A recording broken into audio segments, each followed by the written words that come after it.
আমরা চাঁদাবাজ মুক্ত বাংলাদেশ চাই, জুলুম মুক্ত বাংলাদেশ চাই, ফ্যাসিজম মুক্ত বাংলাদেশ চাই, গুণ খুন খারাপি মুক্ত বাংলাদেশ চাই। আমরা নতুন ভোরের বাংলাদেশ চাই।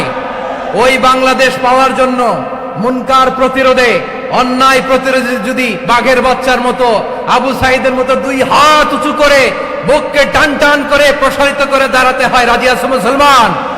কারা কারা রাজি? আল্লাহকে হাত দেখিয়ে প্রতিজ্ঞা করো।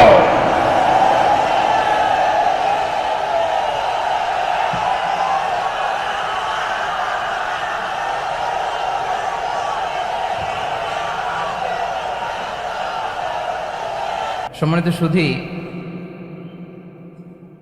হযরতুল আল্লাম শহীদ মরহুম আল্লামা দেলওয়ার হোসেন সাঈদী রাহিমাহুল্লাহ, ওনার স্মৃতি বিজড়িত আজকের এই ঐতিহাসিক প্যারেড ময়দানের তাফসিরুল কোরআনের প্রোগ্রামে সব আছে।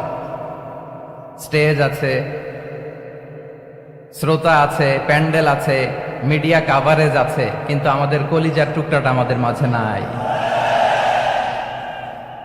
আজকের এই প্রোগ্রামে আলোচক হয়ে এই চেয়ারে আমি না বসে ওই শ্রোতাদের কাতারে বসে যদি আমাদের আল্লামার নুরানি চেহারার দিকে তাকিয়ে ওয়াজ শুনতে পারতাম, আমাদের হৃদয়টা ঠান্ডা হয়ে যেত,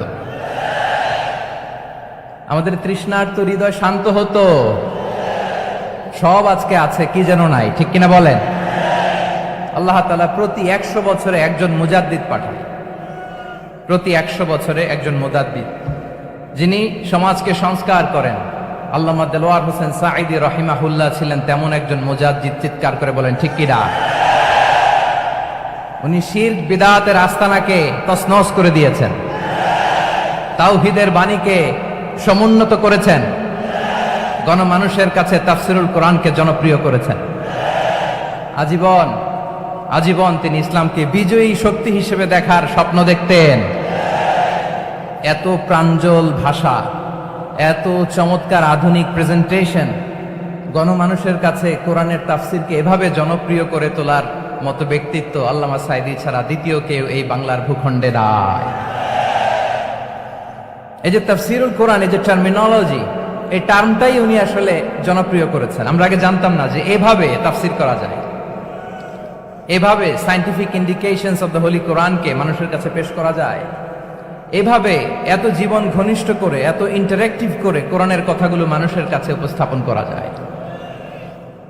উনি অন্যায়ের বিরুদ্ধে সবসময় সোচ্চার ছিলেন, প্রতিবাদী কণ্ঠস্বর ছিলেন। ওনার আলোচনা শুনলে দেহের রক্ত টকবক করে ফুটতে থাকতো। আল্লাহু আকবার, আল্লাহু আকবার, আল্লাহু আকবার। He was a strong mouthpiece of Islamic revivalism. Islamic জাগরণের স্ট্রং মাউথপিস ছিলেন আল্লামা সাঈদী রাহিমাহুল্লাহ। অনেক দোয়া পেয়েছেন, আমরা পড়েছি, এমন জীবন তুমি করিবে গঠন, মরণে হাসিবে তুমি, কাঁদিবে ভুবন। গোটা বিশ্বকে তিনি কাঁদিয়েছেন। আল্লামা যখন ইন্তেকাল করলেন, আমি তখন মালয়েশিয়া থেকে যুক্তরাষ্ট্রে একটা কনফারেন্সে যোগ দিতে যাচ্ছি, কাতার এয়ারলাইন্সে। মালয়েশিয়া থেকে দোহাতে নামলাম। দোহায় যখন আমার ট্রানজিট, তখন শুনতে পেলাম যে আল্লামা বিদায় নিয়েছেন। সোশ্যাল মিডিয়ায় শুনে বিশ্বাস করতে পারলাম না। মুহূর্তের মধ্যেই মাসুদ সাঈদী ভাইকে মেসেজ করলাম, উনি কোনো উত্তর দিতে পারলেন না। মাসুদ ভাইয়ের সাথে যখন কোলাকুলি করি, আমাদের শামীম ভাইয়ের সাথে যখন কোলাকুলি করি, মনে হচ্ছে আল্লামা সাঈদীর ঘ্রাণ পাই।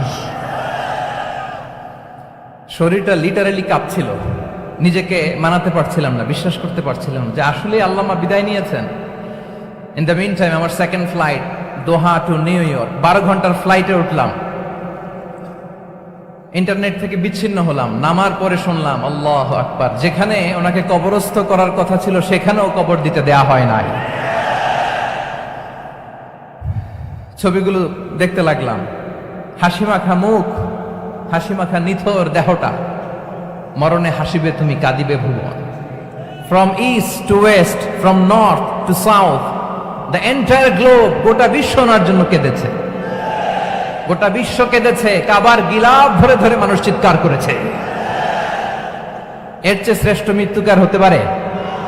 আমাদের আল্লামার আর কি পাওয়ার ছিল বলেন? আর কি পাওয়ার ছিল? কুল্লু নাফসিন যায়িকাতুল মাউত, যারাই দুনিয়াতে আসবে তারা ইন্তেকাল করবে, এটা আমরা মেনে নেই, এটা আমরা জানি। কিন্তু অবাক করা বিষয় হচ্ছে আমরা আজও জানি না আমাদের আল্লামার মৃত্যু কি স্বাভাবিক হয়েছে নাকি এটা পরিকল্পিত মেডিকেল কিলিং ছিল। এটা যে পরিকল্পিত মেডিকেল কিলিং ছিল এটা ধারণা করার পেছনে অনেক কারণ আছে। তিনি আধিপত্যবাদের বিরুদ্ধে সোচ্চার ছিলেন, ফ্যাসিবাদের বিরুদ্ধে সোচ্চার ছিলেন, রাজনৈতিক প্রতিহিংসার শিকার ছিলেন। এজন্য এটা মেডিকেল কিলিং হতে পারে এ ধারণা আমরা করতেই পারি। আওয়াজ করে বলেন ঠিক কিনা? যে সময়টা আমরা কাটাচ্ছি এত সুন্দর সময় বাংলাদেশ আর পাবে না। আমাদের জন্মের পর থেকে এরকম চমৎকার সময় আমরা পাই নাই। এটাই আসল সময়। আমরা ইন্টারিম গভর্নমেন্টের কাছে দাবি জানাই, উচ্চতর তদন্ত কমিটি করে এটা কি হত্যাকাণ্ড ছিল নাকি স্বাভাবিক মৃত্যু ছিল, এই রিপোর্ট গণমানুষের কাছে প্রচার করে জানাতে হবে। এই দাবির সাথে কি সবাই আপনারা একমত? কারা কারা একমত হাত তুলে দেখান।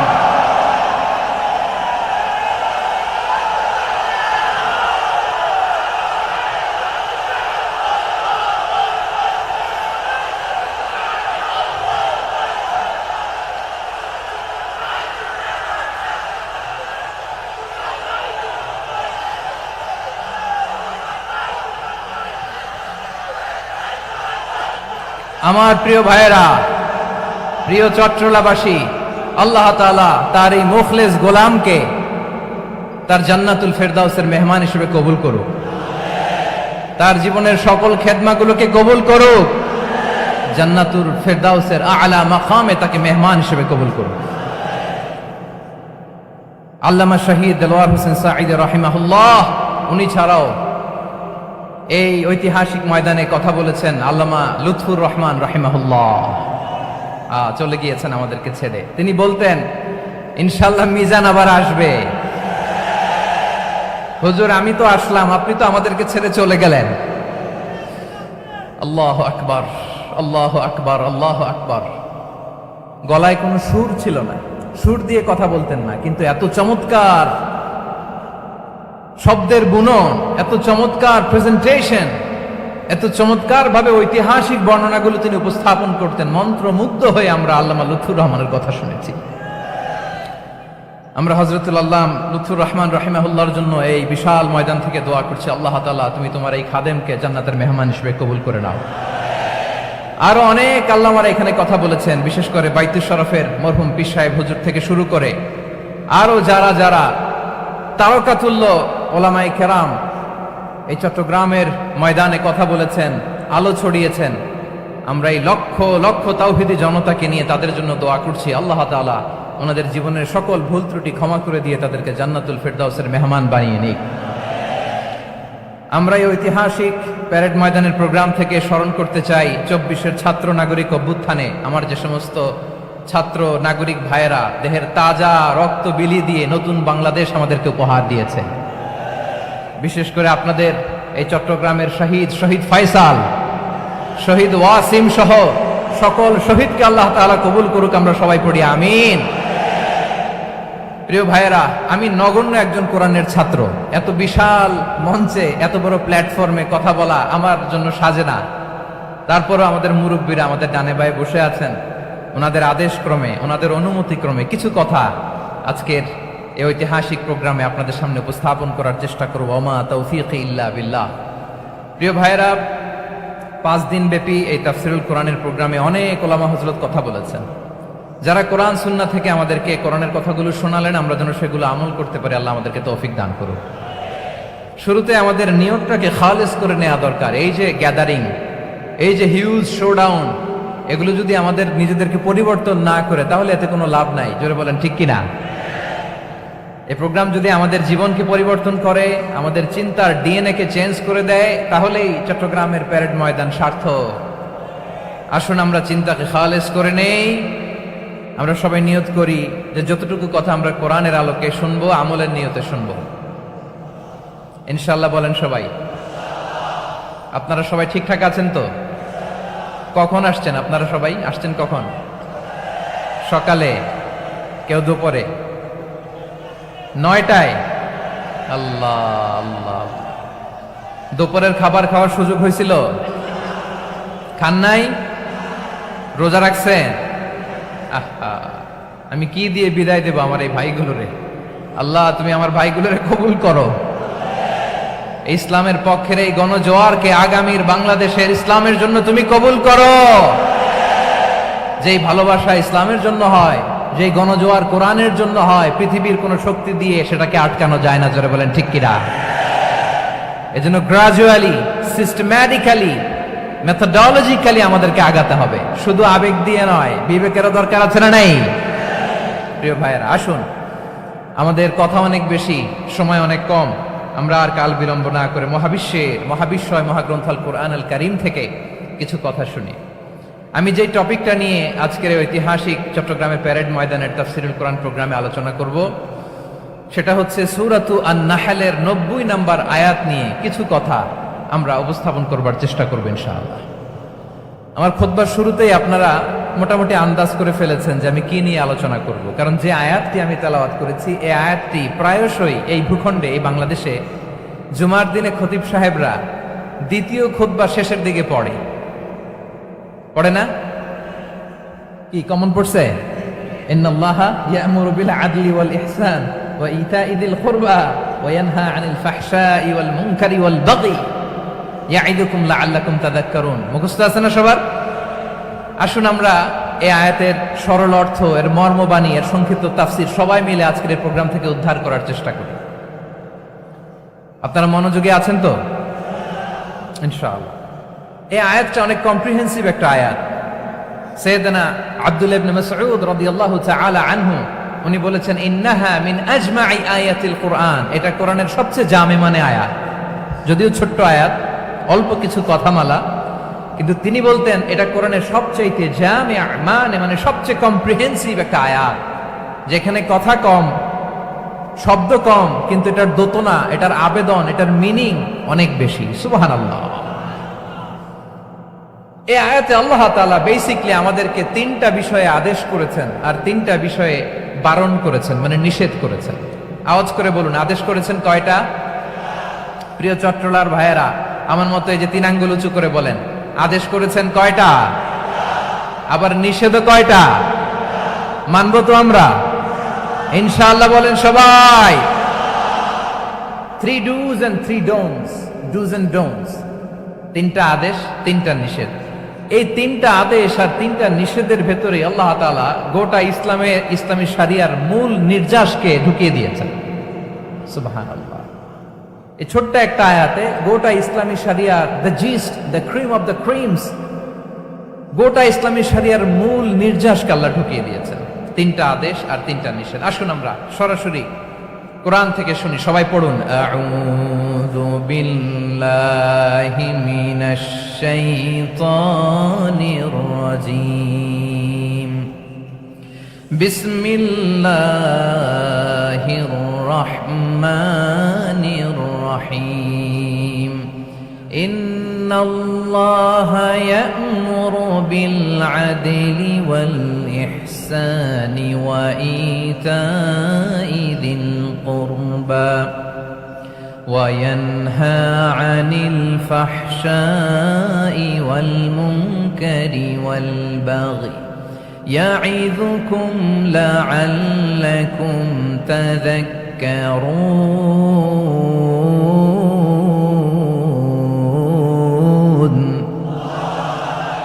আল্লাহ তাআলা ইরশাদ করছেন, ইন্নাল্লাহা ইয়া'মুরু বিল আদলি ওয়াল ইহসান, নিশ্চয় আল্লাহ তাআলা তোমাদেরকে ন্যায় বিচারের আদেশ দেন, সদাচরণের আদেশ দেন, নিকটাত্মীয়দেরকে দানের আদেশ দেন। আদেশ কয়টা? আওয়াজ করে সবাই বলুন তো কয়টা?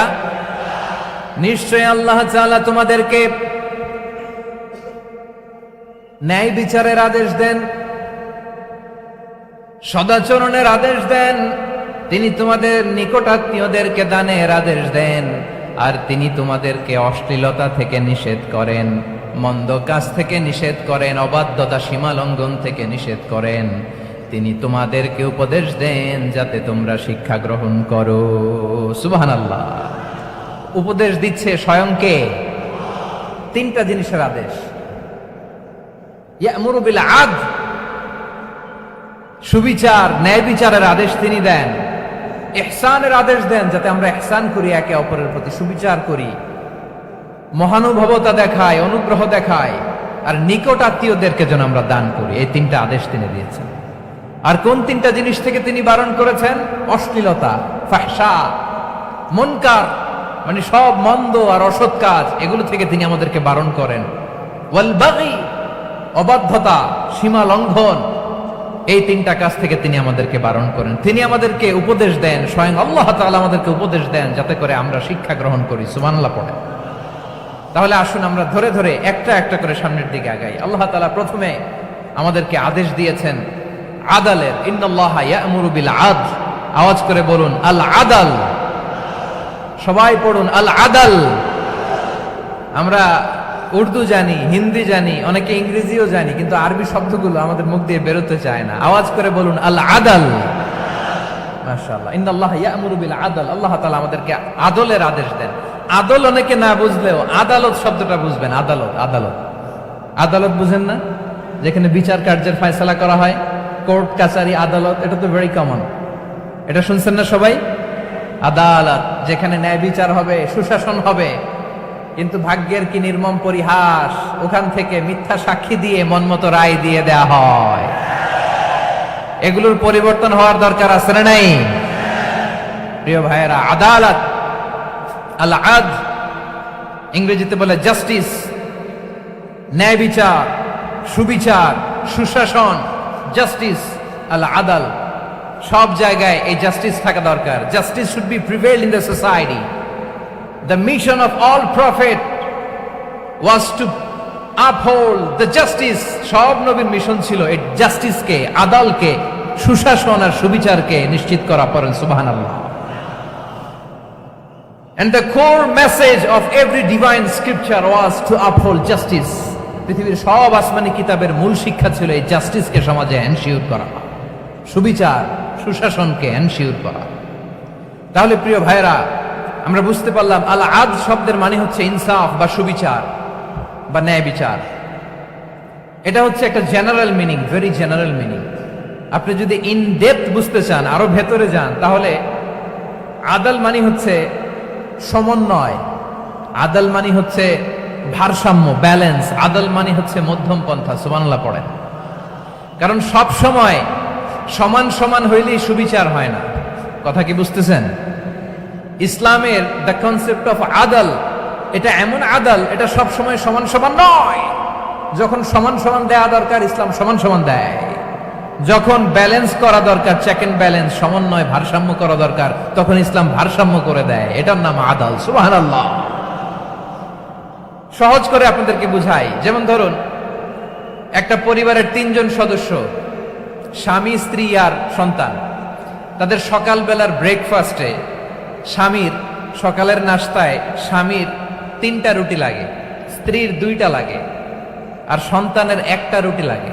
এখন আমি যদি সমান সমান করে আদল করতে চাই, সবাইকে যদি 3টা করে রুটি দেই, তাহলে স্বামী বেচারার জন্য ঠিক আছে? কি বলেন? কথা কি বুঝতেছেন না কষ্ট হয়ে যাচ্ছে? যদি সমান সমানের নিয়মে আগাই, তাহলে 3টা করে যদি রুটি দেই, স্বামীর জন্য ওকে, কিন্তু স্ত্রীর জন্য 1টা বেশি হয়ে যায়। আর সন্তানের জন্য কয়টা বেশি হয়? আচ্ছা, এই তো বুঝতেছেন, মাশাআল্লাহ। আচ্ছা, 2টা করে যদি সবাই রে দেয় সমান সমান নীতিতে, তাহলে স্ত্রীর জন্য, স্ত্রী বেচারির জন্য ঠিক আছে, কিন্তু স্বামীর কয়টা কম পড়ে? আর সন্তানের বেশি হয়ে যায় কয়টা? আচ্ছা, সমান সমান নীতিতে সবাইকে যদি সকালের নাস্তার জন্য 1টা করে রুটি দেই, সন্তানের জন্য ঠিক আছে, কিন্তু স্ত্রী বেচারির কম পড়ে কয়টা? স্বামীর কম পড়ে কয়টা? 2টা। কথা কি বুঝতেছেন? আর আমি যদি স্বামীকে দেই 3টা, স্ত্রীকে দেই 2টা, আর সন্তানকে দেই 1টা, তাহলে কারো অপচয় হবে না। যার যতটুকু দরকার ঠিক ততটুকুই কাজে লাগবে। চিল্লায় বলেন ঠিক কিনা? এটাই হচ্ছে ইসলামের আদল, যেখানে যার যতটুকু দরকার তাকে সেখানে ঠিক ততটুকু দিয়ে দেওয়ার নামই হচ্ছে আদল। চিল্লায় পড়েন আল্লাহু আকবার। রব্বুল আলামিন বলেন, ইউসিকুমুল্লাহু ফি আওলাদিকুম লিযযাকারি মিসলু হাযযিল উনসায়াইন। আল্লাহ তোমাদেরকে ওসিয়ত করেন, তোমাদেরকে আদেশ দেন, উত্তরাধিকার সম্পদ যখন বন্টন হবে, ছেলেরা যতটুকু পাবে, মেয়ে পাবে তার অর্ধেক। সুবহানাল্লাহ বলেন। দেখেন, ছেলে যদ্দূর, মেয়ে অর্ধেক, ছেলে ডবল পাবে। আপাত দৃষ্টিতে মনে হয় এখানে অবিচার হয়েছে, কিন্তু আসলে কি অবিচার হয়েছে? আপনি বিয়ের ক্ষেত্রে যান, ওইখানে আবার ছেলে মোহরানা দেয়, মেয়ে সেখানে মোহরানা পায়। তাহলে চেক এন্ড ব্যালেন্স, ভারসাম্য, ব্যালেন্স, মধ্যম পন্থা এখানে আছে না নাই? এটাই হচ্ছে ইসলামের আদল। আল্লাহ তাআলা এই আদলের আদেশ দিয়েছেন, সুবিচার, ন্যায় বিচার, সুশাসন এবং ভারসাম্যের আদেশ দিয়েছেন। প্রিয় ভাইয়েরা, একটি শান্তিময় সমাজ, একটা সমৃদ্ধ সমাজ, একটা মানবিক সমাজ যদি আমরা পেতে চাই, এই আয়াতের মধ্যে যতগুলো পয়েন্ট আছে সবগুলোর বাস্তবায়ন লাগবে। কথা বুঝতে পেরেছেন? বলেন, আওয়াজ করে বলেন, আমরা একটা শান্তির সমাজ চাই কি চাই না? আমরা একটা সমৃদ্ধ বাংলাদেশ চাই কি চাই না? আমরা একটা মানবিক বাংলাদেশ চাই কি চাই না? এই আয়াতে আল্লাহ তাআলা একটা মানবিক সমাজের রূপরেখা টেনেছেন। তার প্রথম কথা হচ্ছে ইন্নাল্লাহা ইয়ামুরু বিল আদল।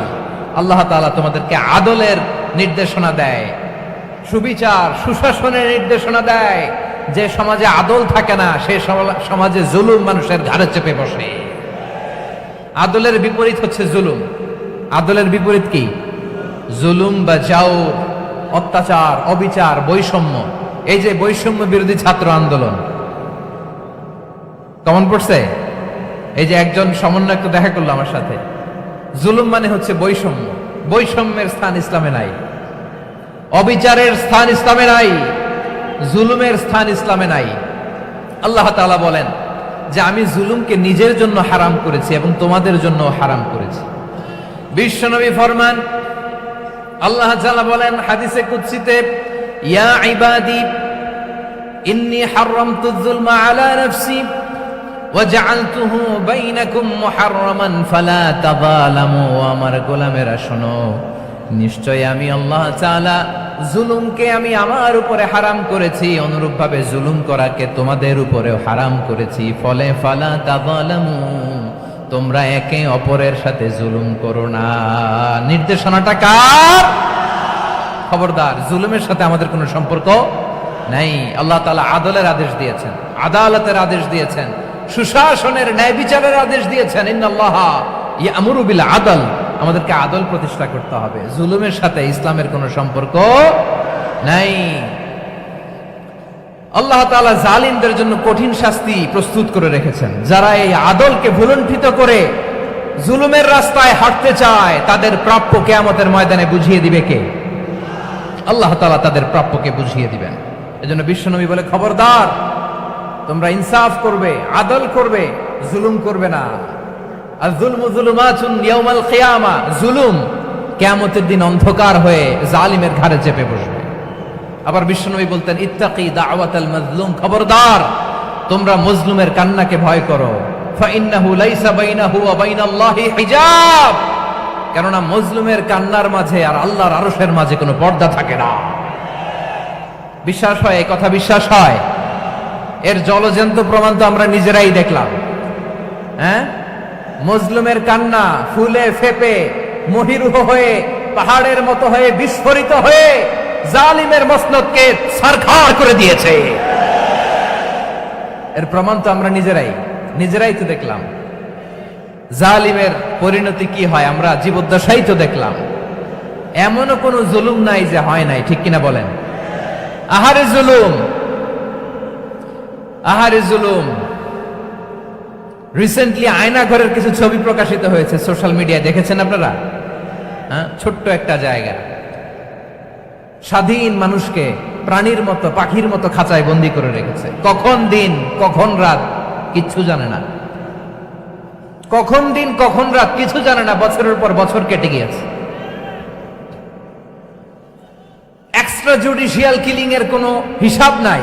বিচার বহির্ভূত হত্যা, এনফোর্স ডিসঅ্যাপিয়ারেন্স, গুম, যেটা সবচাইতে বড় মানবতা বিরোধী অপরাধ। কত মানুষ যে গুম হয়েছে তার কোনো ইয়ত্তা নাই। যেই ফ্যামিলির সদস্য গুম হয়েছে, তারা কি ওই লোকটার জন্য মাগফিরাতের দোয়া করবে নাকি সুস্বাস্থ্যের দোয়া করবে তারা নিজেরাও জানতো না। কারণ জানে না ও বেঁচে আছে না মরে গেছে।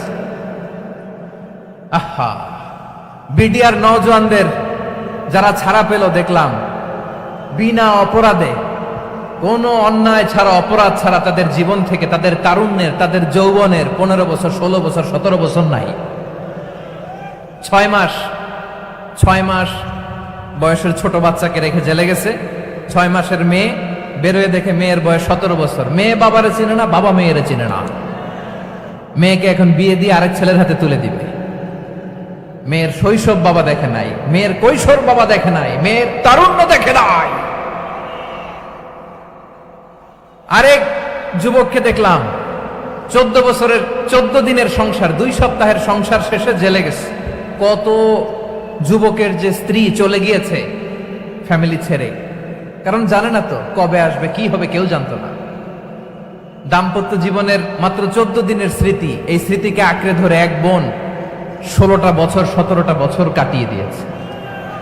আমি নিউজটা দেখে ভাবলাম, আমার এই বোনের প্রতিটি দিন কিভাবে কেটেছে, প্রতিটি রাত কিভাবে কেটেছে, প্রতিটি ক্ষণ কিভাবে কেটেছে। বিশ্বনবী বলেছেন, ইত্তাকি দাওয়াতাল মাজলুম ফাইন্না লাইসা বাইনাহু ওয়া বাইনাল্লাহি হিজাব। মাজলুমের কান্নাকে ভয় করো, কারণ মাজলুমের কান্না আর আল্লাহর মাঝে কোনো পর্দা থাকে না। আমরা আর এরকম কোন জুলুম বাংলাদেশে দেখতে চাই না। জোরে বলেন ঠিক কিনা? আর কেউ নতুন করে জালিম হোক আপনারা চান? আবার নতুন করে কেউ ফ্যাসিস্ট হোক আপনারা চান? এক দল আরেক দলকে নিশ্চিহ্ন করার রাজনীতিতে মেতে উঠুক, এটা আপনারা চান? আমরা বাংলাদেশকে আদল দিয়ে সাজাতে চাই। আমরা এই 56,000 বর্গ মাইলের প্রতিটা ইঞ্চি মাটিকে কোরআনের আইন দিয়ে সাজাতে চাই। রাজি আছেন আপনারা? কারা কারা রাজি দেখান হাত তুলে আল্লাহকে।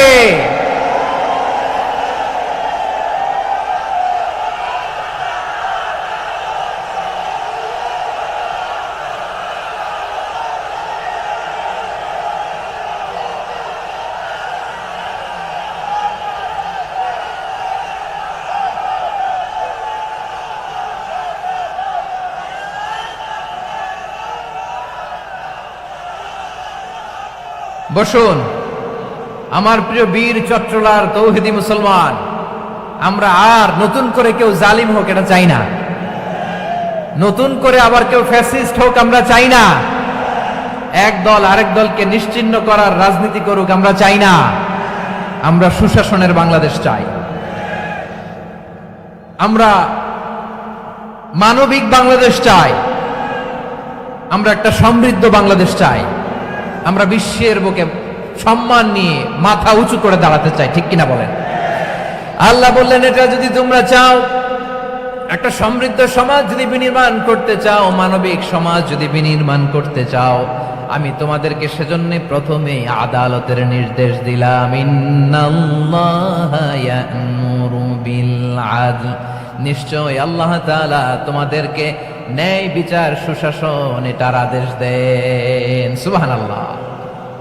আদাল, ন্যায় বিচারের আদেশ আল্লাহ তাআলা কোরআনের বিভিন্ন আয়াতে দিয়েছেন। আল্লাহ তাআলা বলছেন, ইন্নাল্লাহা ইয়া'মুরুকুম আন তুআদ্দুল আমানাতি ইলা আহলিহা ওয়া ইযা হাকামতুম বাইনান নাসি আন তাহকুমু বিল আদল ইন্নাল্লাহা নি'ম্মা ইয়া'iদুকুম বিহি ইন্নাল্লাহা কানা সামিআন বাসীরা। আল্লাহ তাআলা বললেন, আল্লাহ আদেশ দিচ্ছেন, যে ব্যক্তি আমানতের হকদার তার হাতে তোমরা আমানত পৌঁছে দাও। আর যখন তোমরা বিচার কার্য করবে, বিচার ফয়সালা করবে, আদালতের সাথে করো। সুবহানাল্লাহ বলেন। ওয়াইদা হাকামতুম বাইনান নাসি আন তাহকুমু বিল আদল, আদালতের সাথে করবা।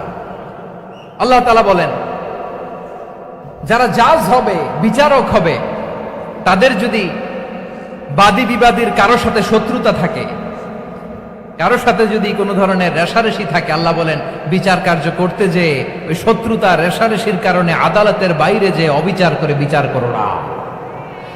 ওয়ালা ইয়াজরিমান্নাকুম শানাআনু কওমিন আলা আল্লা তা'দিলু ই'দিলু হুয়া আকরাবু লিত্তাকওয়া ওয়াত্তাকুল্লাহা ইন্নাল্লাহা খাবীরুম বিমা তা'মালুন।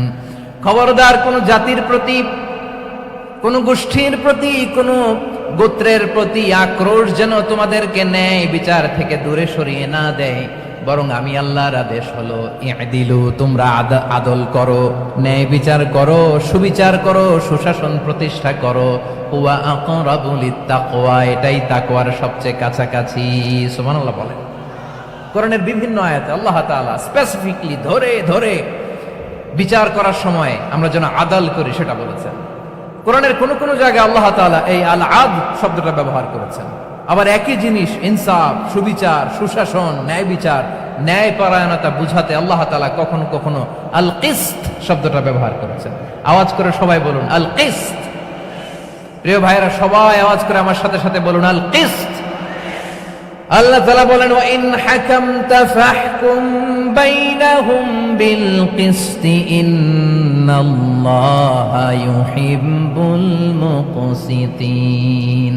যখন তুমি বিচার করবে, বিশ্বনবীকে উদ্দেশ্য করে অ্যাড্রেস করে বললেন, নবী হে, ইহুদিরা কোনো বিষয়ে মীমাংসার জন্য যদি আপনার দরবারে আসে, যদি বিচার করতে হয়, খবরদার অবিচার করবেন না। ফয়সালা যেটা করবেন কিসতের সাথে করবেন, ন্যায় পরায়ণতার সাথে করবেন, কারণ ইন্নাল্লাহা ইউহিব্বুল মুকসিতিন, নিশ্চয় আল্লাহ রাব্বুল ইজ্জাত ন্যায় পরায়ণশীলদেরকে বড্ড ভালোবাসেন। সুবহানাল্লাহ বলেন।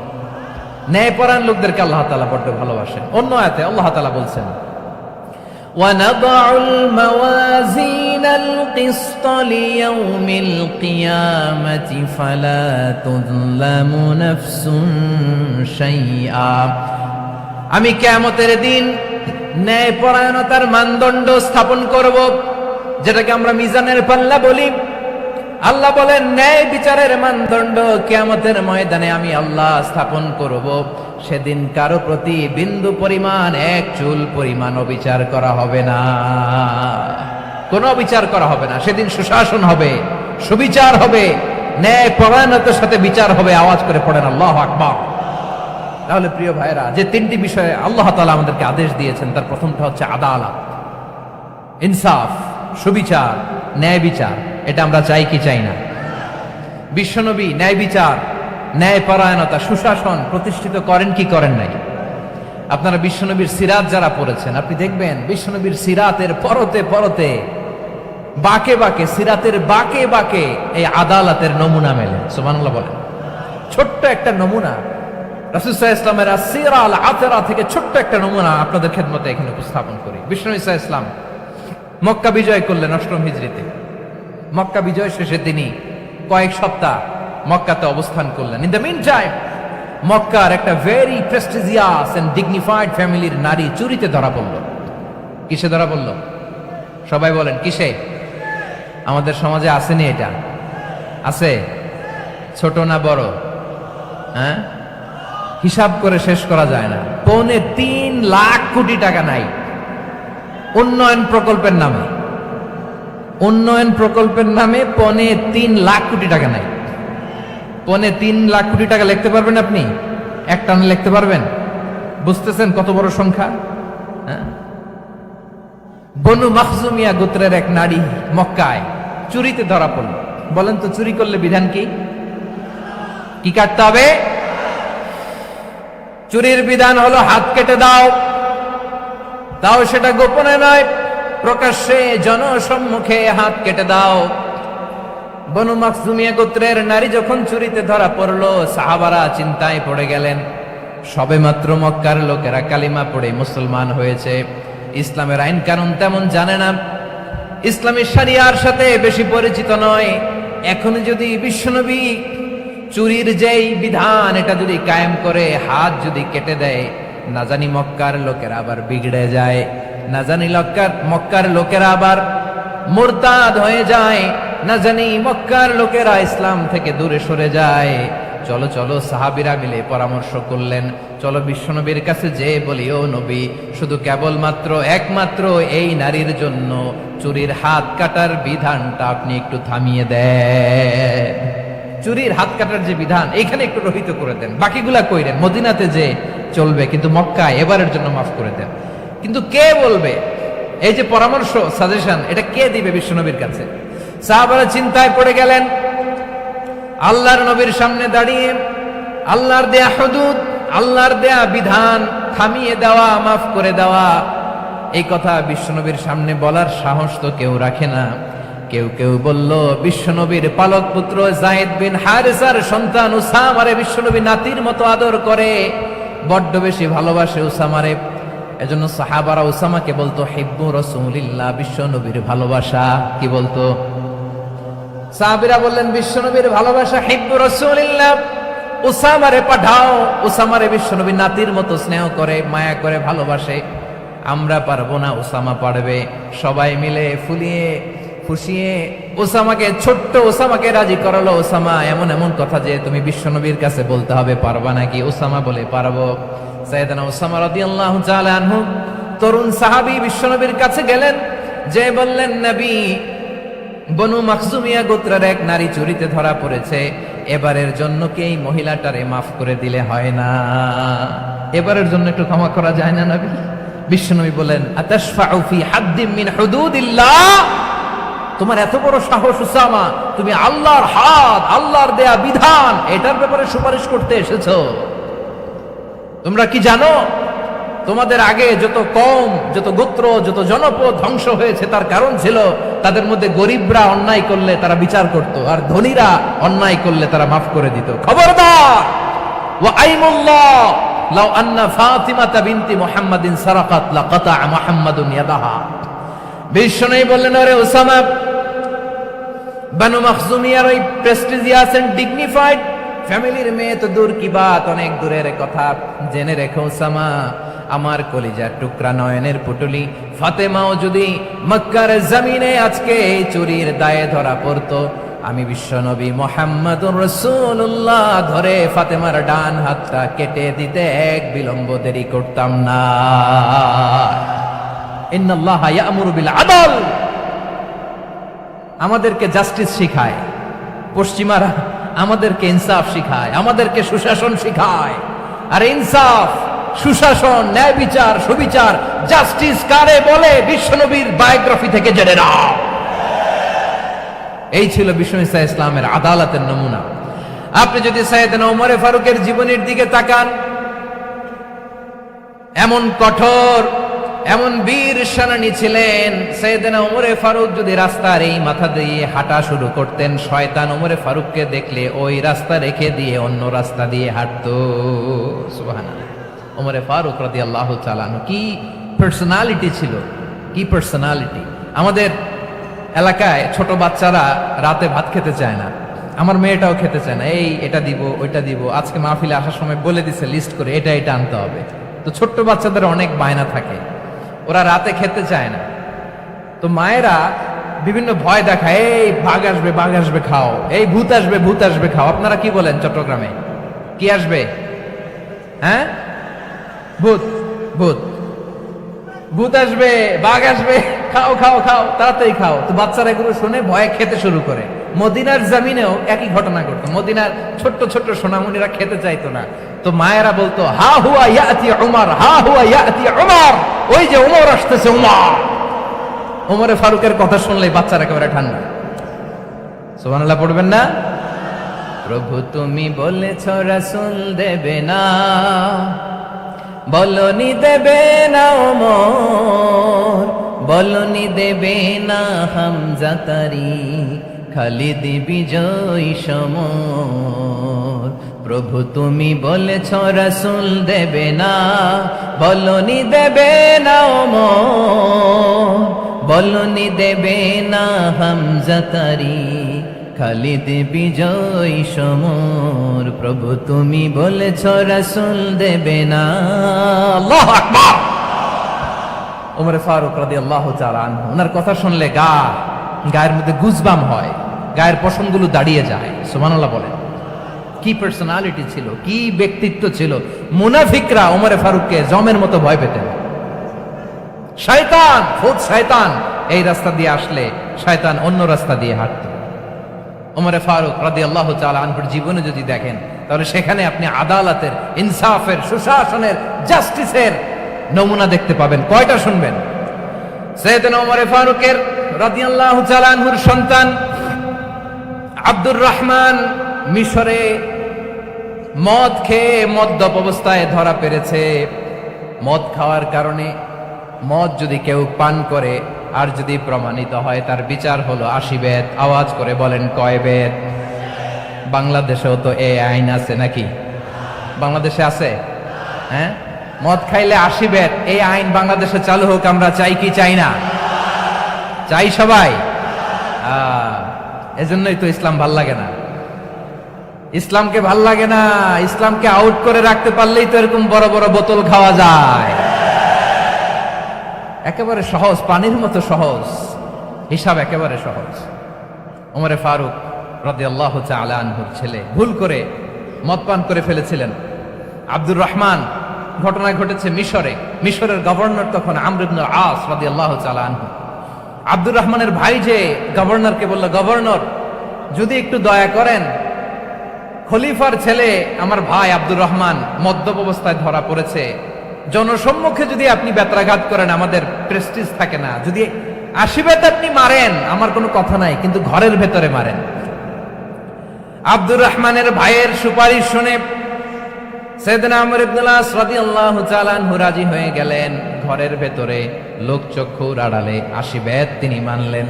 কিন্তু ঘটনাক্রমে এই কথা লুকিয়ে লুকিয়ে ঘরের ভেতরে 80 বেত মারার কথা সাইয়েদনা ওমর ফারুক মদিনা থেকে জানতে পারলেন। মদিনা থেকে তিনি ফরমান জারি করলেন, এই বিচার যেমনটি আমর ইবনে আস আদায় করেছে, এটা প্রকৃতপক্ষে আদায় হয় নাই। আসো সবাই মদিনায় আসো, আমর ইবনে আস মদিনায় আসো, আব্দুর রহমানও আসো, সবাই আসো, জনসম্মুখে এই বিচার কার্যকর করতে হবে। সাইয়েদনা ওমর ফারুক মসজিদে নববীর পিলারের মধ্যে নিজের ছেলেকে বাঁধলেন, আবার জনসম্মুখে 80টা বেত তার গায়ের মধ্যে মারলেন। মাজমুয়ে ফাতাওয়া ইবনে তাইমিয়া রাহিমাহুল্লাহ উনি এটা নকল করেছেন। এটা সবচেয়ে বিশুদ্ধ মত। আরো অনেক মত আছে, মারা গেছে কবরের উপর, ওগুলো বাদই দিলাম। কেমন খলিফা ছিলেন, কেমন খলিফা! পশ্চিমারা তোমরা জাস্টিস আমাদেরকে শেখাও, ইনসাফ কারে বলে, সুশাসন আমাদেরকে তোমরা শেখাও। ওমরে ফারুক রাদিয়াল্লাহু তাআলা আনহু ওইটাকে, ওই বিচারকে তিনি ধর্তব্য মনে করেন নাই। মদিনাতে এনে আবার জনসম্মুখে আবার 80 বেত মেরেছেন। মিশরে ওমরে ফারুক রাদিয়াল্লাহু তাআলা আনহু আমর ইবনে আসকে গভর্নর করে পাঠালেন। সেখানে আমর ইবনে আসের ছেলে একটা প্রতিযোগিতায় রানার আপ হয়েছে। এক মিশরি সেখানে চ্যাম্পিয়ন হয়েছে। রানার আপ বুঝতে পেরেছেন তো? রানার আপ সেকেন্ড হয়েছে, এক মিশরি হয়েছে চ্যাম্পিয়ন প্রথম। কিন্তু গভর্নরের ছেলে ও জিততে পারে নাই। ও রাগে ওই মিশরির গায়ের মধ্যে কয়েকটা লাঠি দিয়ে বাড়ি মেরেছে। মিশরি যে মদিনাতে ওমরে ফারুকের কাছে বিচার দিলেন, আপনার গভর্নরের ছেলে অন্যায়ভাবে আমার গায়ে হাত তুলেছে। সাইয়েদনা ওমরে ফারুক আবার ফরমান জারি করলেন, আসো মদিনাতে আসো। মিশরীকে ডাকলেন। ওই মিশরের গভর্নর আমর ইবনে আস রাদিয়াল্লাহু তাআলা আনহুকে ডাকলেন, তার ছেলেকেও ডাকলেন। সবাই বসে রইল। আমর ইবনে আস রাদিয়াল্লাহু তাআলা আনহু মাথা নিচু করে বসে আছেন, লজ্জায় কাচুমাচু। হায় হায়, আজকে আমার ছেলের কারণে আমিরুল মুমিনিন খলিফাতুল মুসলিমিন ওমরে ফারুকের কাছে আমি জনসম্মুখে লজ্জিত হচ্ছি। সাইয়েদনা ওমরে ফারুক বললেন, এই নাও লাঠি, গভর্নরের ছেলে তোমার মাথার মধ্যে যতগুলো বাড়ি মেরেছে, আজকে জনসম্মুখে তুমি অতগুলা বাড়ি মারো। মিশরি বলে, থাক, আপনি যে ডেকে আনছেন সবার সামনে এটা বলছেন, এতেই আমি খুশি। আল্লাহু আকবার! আপনার মহানুভবতা দেখে আমি খুশি, আর অপমানের দরকার নাই। ওমরে ফারুক বলে, না, খবরদার, এই কথা মিশরি তুমি বলো না, মারো, যতগুলা বাড়ি মেরেছে মারো। বাধ্য হয়ে মিশরি আমর ইবনে আসের সামনে ওনার কলিজার টুকরা সন্তানের মাথার মধ্যে বাড়ি মারতে আরম্ভ করলেন। ঠিক যতগুলা বাড়ি গভর্নরের ছেলে আমর ইবনে আসের ছেলে মিশরির গায়ে মেরেছিল, মাথায় মেরেছিল, মিশরি গুনে গুনে ততটা মারলেন। এই দৃশ্য দেখে ওমরে ফারুক রেগে মেগে আগুন, রাগের চোটে রাগ, সামলাতে না পেরে আর নিজেকে সামলাতে না পেরে মিশরীরে বললেন, ছেলেরে মারা শেষ হয়ে গেলে এবার বাবার টাক মাথার মধ্যে কয়েকটা বাড়ি মার। রাগের চোটে, আউট অফ অ্যাঙ্গার, রাগের চোটে, যে আমার পাঠানো গভর্নর আমর ইবনুল আস তার ছেলেকে কেন আদব তারবিয়া কেন শিক্ষা দিতে পারে না। ছেলেরে মারা হইলে এবার আমর ইবনুল আসের মাথার মধ্যে দুইটা মারো। এটা রাগে বলেছেন, এটা শাস্তি হিসেবে না। সুবহানাল্লাহ পড়ে। তোমরা আমাদেরকে সুশাসন শিখাও, আমাদেরকে সুশাসন শিখাও। বিশ্বনবী বলেন, আদাল এটা যেন বিষয় না, এটা দিয়েই মানবিক সমাজ গড়তে হবে। আল্লাহ তাআলা কিয়ামতের কঠিন ময়দানে, যেদিন স্বামী স্ত্রীকে চিনবে না, স্ত্রী স্বামীকে দেখে পালিয়ে যাবে, বন্ধু বন্ধুরে চিনবে না, পীর সাহেব মুরিদরে চিনবে না, মুরিদ পীর সাহেবরে চিনবে না, দলের কর্মী তার নেতারে চিনবে না, নেতা তার কর্মীরে চিনবে না, বন্ধু বন্ধুরে দেখে পালাবে। এই কঠিন মুহূর্তে সূর্যটা মাথার কাছে চলে আসবে, জমিনটা তামার জমিন হবে, আজকের জমিনের মতো নয়। মানুষ ঘর্মাক্ত, ক্লান্ত, শ্রান্ত মাথার মগজগুলো কানের ছিদ্র আর নাকের ছিদ্র দিয়ে বেয়ে বেয়ে পড়বে। বিশ্বনবী ফরমান, কিয়ামতের ওই কঠিন ময়দানে 7 শ্রেণীর ব্যক্তিকে রব্বুল আলামিন তার আরশের নিচে ছায়া দিবেন। তার মধ্যে প্রথম শ্রেণীর ব্যক্তি হলো ইমামুন আদিল। ইমামুন আদিল, ন্যায়পরায়ণ শাসক, যে ইনসাফের সাথে বিচার করে, যে জাস্টিস সমাজে সার্ভ করে, যে সুশাসন নিশ্চিত করে, ওই ইমামুন আদিল। আদিল শব্দটা বুঝছেন না? ইন্নাল্লাহা ইয়া'মুরু বিল আদল, পাইছেন? আদিল। 7 শ্রেণীর ব্যক্তিকে আল্লাহ তাআলা সুশীতল আরশের নিচে ছায়া দিবেন, যেদিন তার দেয়া ছায়া ছাড়া কোনো ছায়া থাকবে না। এর প্রথম হচ্ছে ইমামুন আদিল, ন্যায়পরায়ণ শাসক। চিল্লায় বলেন সুবহানাল্লাহ। আবার বিশ্বনবী বললেন, ইন্নাল মুকসিতিনা ইনদাল্লাহি আলা মানাবিরা মিন নূর আন ইয়ামিনির রহমান। কিয়ামতের দিন যারা ন্যায়পরায়ণ হিসেবে আল্লাহর সামনে দাঁড়াবে, কিয়ামতের দিন রব্বুল আলামিন তার আরশের ডান দিকে ওই ন্যায়পরায়ণ লোকদের জন্য আরশের ডান দিকে একটা নূরের মিম্বারে তাদেরকে বসার সুযোগ করে দিবে। আল্লাহর আরশের ডান দিকে ন্যায়পরায়ণ লোকদের জন্য আল্লাহ তাআলা নূরের মিম্বার বানাবে। 4 ঠিকানে কথা মনে করেছেন? আল আদাল, জাস্টিস। ইন্নাল্লাহা ইয়া'মুরু বিল আদল। আল্লাহ তাআলা এই আদালতের নির্দেশনা দেয়, সুবিচার, সুশাসন। প্রিয় ভাইয়েরা, এটা আমরা বাংলাদেশে চাই কি চাই না? এই যে অরাজকতা, এই যে অন্যায়, এই যে জুলুম, এই যে ইনকনসিস্টেন্সি, সমাজের অসঙ্গতির প্রধান কারণ জাস্টিস নাই, সুবিচার নাই, সুশাসন নাই।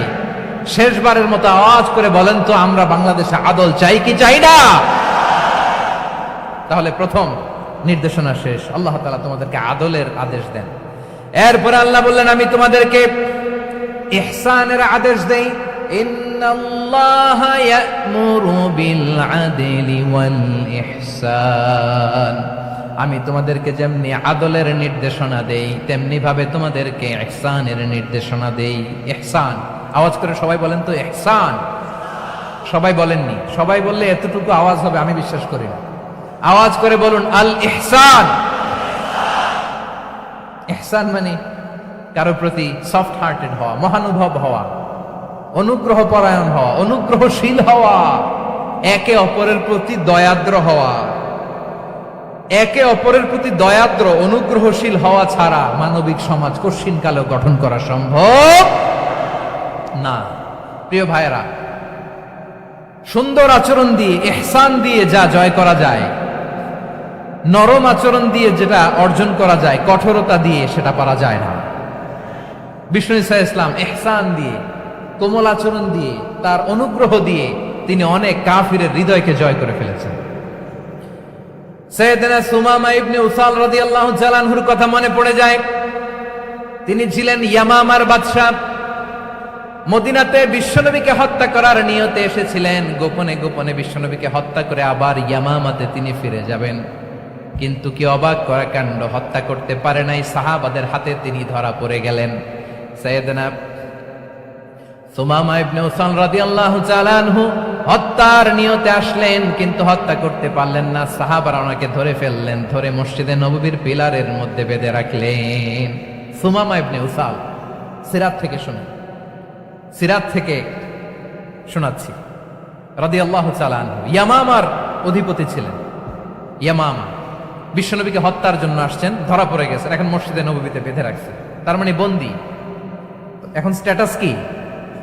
বন্দী, ক্যাপটিভ। বিশ্বনবী সাল্লাল্লাহু আলাইহি ওয়াসাল্লাম সাহাবাদেরকে বললেন, তার খোঁজ খবর নিও, সুমামা ইবনে উসালের খোঁজ খবর নিও। সাহাবারা বলেন, ইয়া রাসূলুল্লাহ, আপনাকে হত্যা করতে এসেছে, তার তো কঠিন ক্যাপিটাল পানিশমেন্ট হওয়া দরকার, কঠিন শাস্তি হওয়া দরকার। বিশ্বনবী বললেন, না, আমি যেটা জানি তোমরা সেটা জানো না, তোমরা সুমামার সাথে ভালো আচরণ করো। বিশ্বনবী সুমামার কাছে গেলেন। প্রথম দিন যে তিনি কালেমার দাওয়াত দিলেন, ইমানের দাওয়াত দিলেন, ইসলামের দাওয়াত দিলেন, রিসালাতের দাওয়াত দিলেন, আখিরাতের দাওয়াত দিলেন। পরের দিন যে বিশ্বনবী সালাতের দাওয়াত দিলেন, যাকাতের দাওয়াত দিলেন, ইসলাম কি, কিভাবে, কেমন করে পালন করতে হয় চমৎকার আর্টিকুলেট করতে শুরু করলেন। তন্ময় হয়ে সুমামা ইবনে উসাল রাদিয়াল্লাহু তাআলা আনহু বিশ্বনবীর কথাগুলো শুনতে আরম্ভ করলো। একদিন নয়, 2 দিন নয়, টানা 3 দিন বিশ্বনবী সুমামার কাছে ইসলামকে প্রেজেন্ট করেছেন, উপস্থাপন করেছেন। আওয়াজ করে বলেন, কয় দিন? 3 দিন। 3 দিন মসজিদে নববীতে বাধা। আর সাহাবীদেরকে বললেন, তার খোঁজ খবর নিও, তোমরা যে রুটি বানাও এর মধ্যে সবচেয়ে ভালো আটার রুটিটা তারে দিও, সবচেয়ে রিফাইন্ড খেজুর, যেটা পিওর খেজুর, এটা তারে দিও। আর বিশ্বনবী নিজের উট থেকে দুধ দহন করে ওনার বাড়ির এক কর্মচারীকে বলেছেন, দুধ দহন করে সুমামার জন্য নিয়ে যেও। সুবহানাল্লাহ পড়বেন না? সবাই তো অবাক, ইয়ামামা থেকে আসছে নবীকে হত্যা করতে, বিশ্বনবী দেখে তারে জামাই আদর করে, তাকে মজার মজার খাবার দিও, দুধ দিও, আদর আপ্যায়ন করো। 1 দিন নয়, 2 দিন নয়, টানা 3 দিন বিশ্বনবী এভাবে সুমামার কাছে যেয়ে ইসলামকে প্রেজেন্ট করতে আরম্ভ করলেন, ইসলামকে উপস্থাপন করতে শুরু করলেন। আর তাকে চমৎকার এন্টারটেইনমেন্ট, আপ্যায়ন দিতে আরম্ভ করলেন। টানা 3 দিন যখন ইসলামের দ্য বিউটিজ অফ ইসলাম, ইসলামের সুমহান বাণী, সৌন্দর্য তার কাছে উপস্থাপন শেষ, তাকে আপ্যায়ন শেষ, বিশ্বনবী বললেন সাহাবাদেরকে, যাও এবার সুমামার হাতের পায়ের রশি দুটো খুলে দাও। সাহাবারা বললেন, ইয়া রাসূলুল্লাহ, কি বলেন আপনি? ও তো হত্যাকারী, সুযোগ পায় নাই, আপনারে মারতে পারে নাই, ছেড়ে দিলে আবার ও আপনার উপর তলোয়ার নিয়ে ঝাঁপিয়ে পড়বে। নবী, এই সিদ্ধান্ত আপনি নিতে যাবেন না। বিশ্বনবী বললেন, যেটা বলেছি সেটা করো, সুমামার রশিগুলো ছেড়ে দাও, সুমামার হাতে পায়ের রশিগুলো যে তোমরা খুলে দাও। সাহাবারা তর্ক জুড়ে দিলেন, লা ইয়া রাসূলুল্লাহ, এমনটা করবেন না, তো ভয়ঙ্কর, ভয়ঙ্কর খুনি, কি জানি কি হয়ে যায়। বিশ্বনবী বললেন, না, তার হাতে পায়ের রশিগুলো খুলে দাও। সাহাবারা বিশ্বনবীর কথা মতো তার হাতে পায়ের রশিগুলো খুলে দিল। সুমামা মুহূর্তের মধ্যে মসজিদে নববী থেকে বের হয়ে ইয়ামামায় ফিরে না যে মসজিদে নববীর পাশে একটা খেজুর বাগান ছিল, সেখানে চলে গেলেন। সেখানে একটা ছোট্ট কুয়া ছিল, কুয়ার পানি দিয়ে তিনি গোসল করলেন। সুবহানাল্লাহ পড়েন। কুয়ার পানি দিয়ে গোসল করে মসজিদে নববীর সামনে এসে বিশ্বনবী এবং সাহাবাদের সামনে দাঁড়িয়ে সাব্বাবা উঁচু করে বললেন, আশহাদু আল্লা ইলাহা ইল্লাল্লাহ ওয়া আশহাদু আন্না মুহাম্মাদান আবদুহু ওয়া রাসূলুহু। আল্লাহু আকবার। আমি সাক্ষ্য দিচ্ছি আল্লাহ ছাড়া কোনো ইলাহ নাই, আর মুহাম্মদ আল্লাহ তাআলার প্রেরিত বান্দা এবং রাসূল।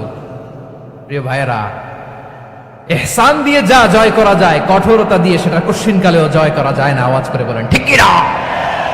এবার সুমামা দাঁড়িয়ে বলে, ওগো নবী, আমি তো কালিমা পড়ে মুসলমান হয়ে গেলাম, এবার শোনেন, এই মুহূর্তের আগে আপনার চেহারার চাইতে নিকৃষ্ট কোনো চেহারা আমার কাছে ছিল না, কিন্তু শাহাদা পাঠ করার পরে আপনার চেহারার চাইতে উত্তম শ্রেষ্ঠ কোনো চেহারা আমার কাছে আর নাই।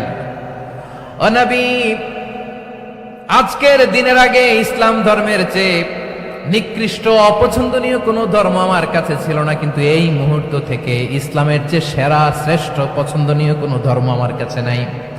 নবী গো, আজকের দিনের আগে মদিনার চাইতে অপছন্দনীয় নিকৃষ্ট কোনো শহর আমার কাছে ছিল না, কিন্তু এই মুহূর্তের পর থেকে মদিনার চাইতে কোনো শ্রেষ্ঠ শহর আমার জানা নাই। সে ছিল গমের বড় ডিলার, গম বেচত। কি বেচত? তার গম কিনে মক্কার লোকেরা রুটি খাইতো। সে ঘোষণা দিল, আজকে থেকে মক্কাবাসীদের জন্য সব গম আমি হারাম করে দিলাম, মক্কাবাসী এখন না খেয়ে মরে। সুবহানাল্লাহ পড়বেন না? মক্কাবাসী বিশ্বনবীর কাছে আসলেন, এসে বললেন, মুহাম্মদ, আমরা তো তোমার ভাই, তোমার চাচা, তোমার ভাতিজা, তোমার আত্মীয়, তুমি সুমামারে বলো সে যেন আবার গমের সাপ্লাই মক্কার জন্য অনুমতি দিয়ে দেয়। বিশ্বনবীর অনুমতি ক্রমে সুমামা আবার মক্কাতে গম পাঠাতে শুরু করলো। পড়েন সুবহানাল্লাহ। ইহসান, ইহসান দিয়ে আপনি যেটা জয় করতে পারবেন, you can win the heart of your enemies.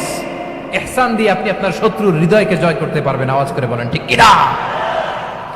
এজন্য আল্লাহ বললেন, ওয়ানফিকু ফি সাবিলিল্লাহি ওয়ালা তুলকু বিআইদিকুম ইলাত তাহলুকাহ ওয়া আহসিনু ইন্নাল্লাহা ইউহিব্বুল মুহসিনিন।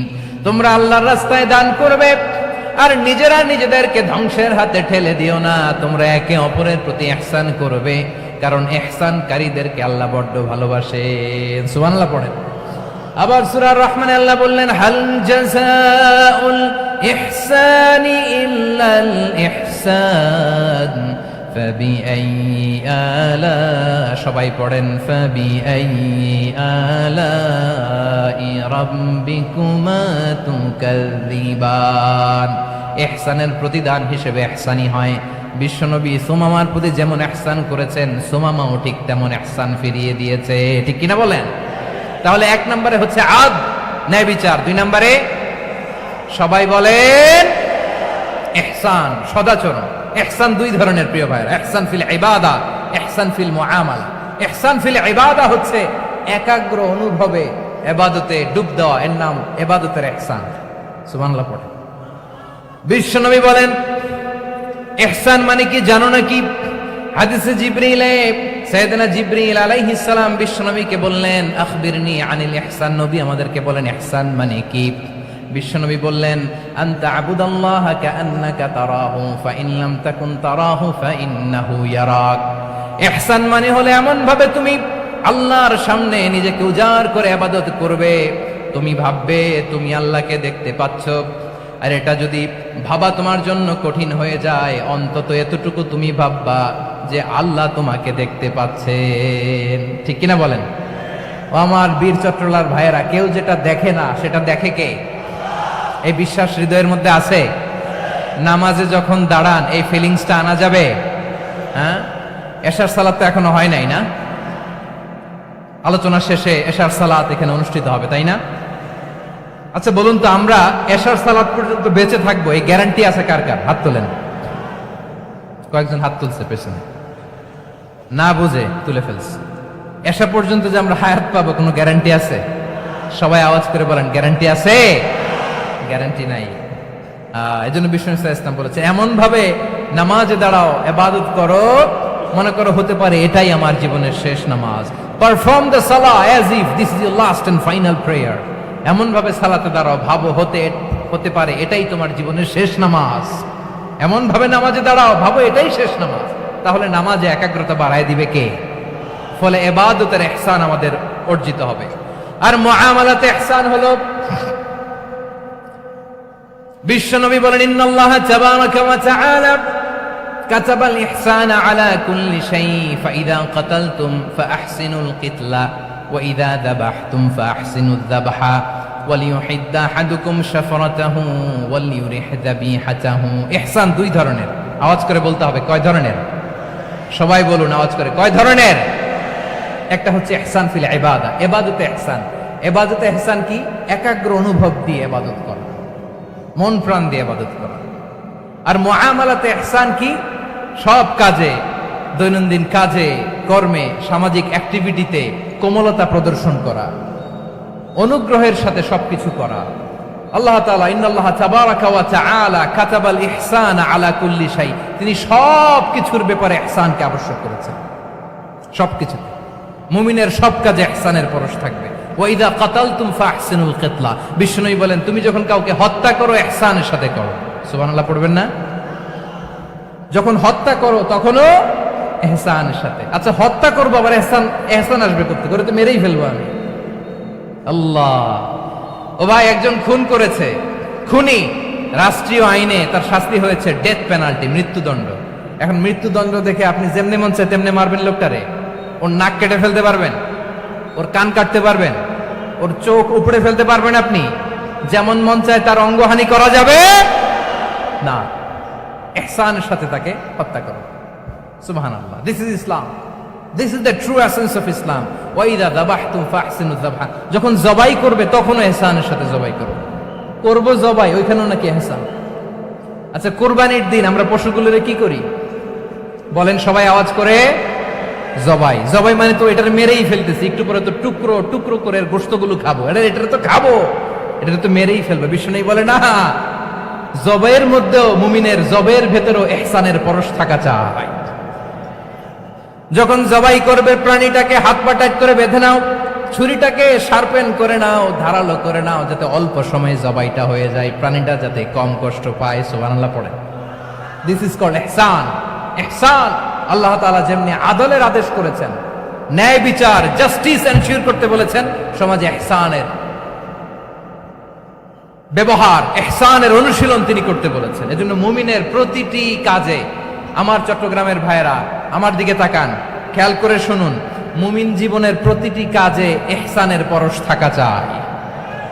আমরা যেন আমাদের পরিবারের প্রতি ইহসান করি, আমরা যেন আমাদের কর্মচারীদের প্রতি ইহসান করি, আমরা যেন আমাদের কলিগদের প্রতি ইহসান করি, আমরা যেন আমাদের ভাইদের প্রতি ইহসান করি। মুমিন জীবনের প্রতি কাজে ইহসানের পরশ থাকার দরকার আছে না নাই? কথা বুঝতে পেরেছেন? তাহলে আল্লাহ তাআলার তিনটা আদেশ ছিল, কয়টা গেল? ভুলে গেছে, ভুলে গেছে চট্টগ্রাম। তিনটা আদেশের মধ্যে কয়টা বললাম? প্রথমে কি ছিল? আদল। 2 নম্বরে, 3 নম্বরে রব্বুল আলামিন বললেন ওয়া ইতাইদিল কুরবা, নিকটাত্মীয়দেরকে দান করো। নিকট আত্মীয়দেরকে দাও, যারা তোমাদের ব্লাড কানেকশনের আত্মীয় তাদেরকে তোমরা দাও। এখানে জেনারেলি বললেন দাও, কি দিব সেটা তিনি এখানে বলেন নাই, সেটা তিনি সূরাতুল ইসরার মধ্যে বলেছেন। আল্লাহ বলেন ওয়া আতিযাল কুরবা হাক্কা, নিকট আত্মীয়দেরকে তাদের অধিকার, তাদের প্রাপ্য তোমরা বুঝিয়ে দাও। দেখেন, একটা শান্তির সমাজ, একটা সমৃদ্ধ সমাজ, একটা মানবিক সমাজ গঠনের জন্য আল্লাহ তাআলা বেশি না, মাত্র 3টা অর্ডার, 3টা ভার্ডিক্ট তিনি জারি করেছেন। 1 নাম্বার সুশাসন, ন্যায় বিচার। 2 নাম্বার ইহসান। 3 নাম্বার নিকটাত্মীয়, যারা কাছের, তোমার ভেরি ক্লোজ রিলেশনশিপে আছে, তাদেরকে দাও। দাও, দিলে বাড়িয়ে দেয় কে? অনেকে দিতে চায় না, কৃপণতা করে। দিলে বাড়ায় দেয় কে? ও মিয়া, মদিনার মধ্যে সবচাইতে গরিব সাহাবী ছিল বেলাল রাদিয়াল্লাহু তাআলা আনহু। ওনার এন্টায়ার অ্যাসেট, সম্পদের পরিমাণ কতদূর জানেন? একটা লুঙ্গি। বেলাল রাদিয়াল্লাহু তাআলা আনহু, ওনার টোটাল ওয়েলথের এস্টিমেশন হচ্ছে মাত্র একটা লুঙ্গি। একটা লুঙ্গি, টোটাল ওয়েলথ এস্টিমেশন, টোটাল সম্পদের পরিমাণ বেলাল রাদিয়াল্লাহু তাআলা আনহুর কি ছিল? কথা বোঝে নাই বোধহয়, কি ছিল? ওই বেলাল রাদিয়াল্লাহু তাআলা আনহুকে বিষ্ণু ইসলাম বলেছেন আনফিক ইয়া বেলাল, ও বেলাল তুমিও দাও। ওয়ালা তাখশা মিন যিল আরশি ইখলালা, আরশের অধিপতির তো কোনো ঘাটতি নাই, তুমি দিলে ওই আল্লাহ তোমারে বাড়ায় দিবে। এজন্য আমার প্রিয় ভাইয়েরা, দিলে কমে না, দিলে বাড়ে। অনেকে ধরে রাখে, নতুন কিছু নিতে পারে না, হাত দিয়ে যেটা ধরে রেখেছেন এটা দিয়ে দেন, বড় একটা ধরার সুযোগ পাবেন। জোরে বলেন ঠিক কিনা? ধরেন 5 কেজি ওজনের একটা ধরে রাখছেন, এখন 10, এটা না ছাড়লে 10 কেজি ধরতে পারবেন আপনি? আচ্ছা, 10 কেজির জিনিস একটা আছে হাতে, ওইটা যদি ছেড়ে দেন তাইলেই না 15 কেজি ধরতে পারবেন। কথা বলেন ঠিক কিনা? তাহলে দিলে বাড়িয়ে দেয় কে? রব্বুল আলামিন বললেন 3 নাম্বার আদেশ হলো তোমাদের প্রতি সমাজটারে কেমন করে মানবিক সমাজ, সুন্দর সমাজ গড়বা। 3 নাম্বার আদেশ হলো ওয়া আতিদাল কুরবা হাক্কা, নিকটাত্মীয়দেরকে তাদের প্রাপ্য বুঝিয়ে দাও। এই নিকটাত্মীয়দেরকে তাদের অধিকার বুঝিয়ে দেওয়া, প্রাপ্য বুঝিয়ে দেওয়াতে আমাদের গাফলতি আছে না নাই? চট্টগ্রামে নাই? মাশাআল্লাহ আছে, আছে। অনেকে দেখবেন অনেক আল্লাহওয়ালা, তাহাজ্জুদ গুজার, সেজদা দিতে দিতে কপালে কালো দাগ ফেলে দিছে, সে তার বোনের হকটা আদায় করে নাই। আছে না নাই? হ্যাঁ, এখানেও আছে। সর্বনাশ। অনেক বড় হাজী সাহেব, বিশাল লম্বা দাড়ি, ছেলেরে সব দিয়ে দিছে, মেয়েরে কিছু দেয় নাই, মেয়ের হক আদায় করে নাই। আছে না নাই? এই হাজী সাহেবেরা, এই আল্লাহ আল্লাহরা কিয়ামতের ময়দানে আটকে যাবে। আপনি অন্যের অধিকার নষ্ট করেছেন, তাদের রাইটস কে ভায়োলেট করেছেন। এজন্য আল্লাহ তাআলা বলেন, কারো অধিকার যদি কেউ নষ্ট করে, ওই সমাজটা মানবিক সমাজ কঠিনকালেও হতে পারে না। এজন্য 3 নম্বর আল্লাহ বললেন, ওয়া ইতা ইদিল কুরবা, নিকটাত্মীয়দেরকে দাও। কি দিবা? তাদের অধিকার দিয়ে দাও। বোনের অধিকার বুঝিয়ে দাও, মেয়ের অধিকার বুঝিয়ে দাও, ফুফুর অধিকার বুঝিয়ে দাও। দেখবেন অনেক মায়েরা ছেলের পাতে মুরগির রান দেয়, মেয়ের পাতে দেয় মুরগির ঠ্যাং। এরকম আছে না নাই? ছেলেরা কি দেয়? মুরগির। মেয়ের পাতে কি দেয়? তো মেয়ের কি মুরগির রান খেতে মনে চায় না? মনে চায় না? এমনটা করা যাবে না। নিকটাত্মীয়দেরকে অধিকার দিয়ে দাও, নিকটাত্মীয়ের সাথে সুসম্পর্ক রাখো। আদেশটা কার? এজন্য প্রিয় ভাইয়েরা, জীবনে যদি বারাকা অর্জন করতে চান, নিকটাত্মীয়দের সাথে সুসম্পর্ক রাখতে হবে, তাদের জন্য উপহার পাঠাতে হবে। বিশ্বনবী বলেন, লা ইয়াদখুলুল জান্নাতা কাতে, যে ব্যক্তি আত্মীয়তার সম্পর্ককে ছিন্ন করে দেয়, সে কঠিনকালেও আল্লাহর জান্নাতে ঢুকবে না। আপনি কি এটারে সহজ হাদিস মনে করছেন? এটা সহজ কথা। আপনি ভাবছেন আপনার নামাজ আপনারে বাঁচাতে পারবে, আপনার রোজা বাঁচাতে পারবে, আপনার তাহাজ্জুদ আপনারে বাঁচাতে পারবে? অধিকার নষ্ট করলে কিছুই আপনারে বাঁচাতে পারবে না। এজন্য নিকট আত্মীয়দেরকে দিতে হবে বেশি বেশি। বিশ্বনবী বলেন, ইন্না সাদাকাতা আলাল মিসকিনি সাদাকা ওয়া আলা যির রাহিমি ইসনাতান সাদাকাতুন ওয়া সিলা। মিসকিনরে দান করলে শুধু দানের সওয়াব হয়, নিকট আত্মীয়কে দান করলে দুইটার সওয়াব হয়। সাদাকার সওয়াব হয়, আবার আত্মীয়তার বন্ধন অটুট রাখার সওয়াব হয়ে যায়। আবার বিশ্বনবী বললেন, মান সাররাহু আইয়ুবসাতা লাহু ফি রিজকিহি ওয়া ইউনসা লাহু ফি আসারিহি ফালইয়াসিল রাহিমা। যে ব্যক্তি তার রিজিকের প্রশস্ততা চায় আর হায়াতে বরকত চায়, সে যেন তার আত্মীয়ের সাথে সুসম্পর্ক রাখে। আমার প্রিয় চট্টলার ভাইয়েরা, আমাদের রিজিক বাড়ুক, এটা আমরা চাই কি চাই না? সবাই চান? হ্যাঁ, আমাদের রিজিকে প্রশস্ততা আসুক, চাই কি চাই না? আমাদের হায়াতে বরকত আসুক, আমরা চাই কি চাই না? এই দুইটা যদি চান, তাহলে নিকটাত্মীয়দের সাথে সুসম্পর্ক রাখবেন। পারবেন? তাহলে সমাজটারে মানবিক সমাজ বানায় দিবে কে? 3টা আদেশ চলে গেল। কয়টা?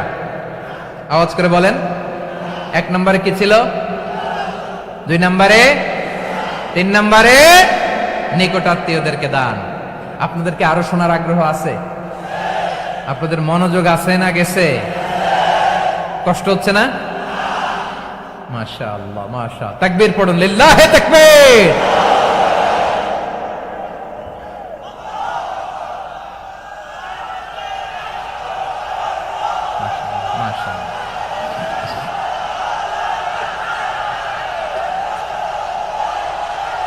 আমার প্রিয় ভাইয়েরা, আল্লাহ তাআলা 3টা জিনিসের যেমনি আদেশ করেছেন, অনুরূপভাবে 3টা বিষয় তিনি বারণ করেছেন, নিষেধ করেছেন। ওগুলোর কাছেও যাওয়া যাবে।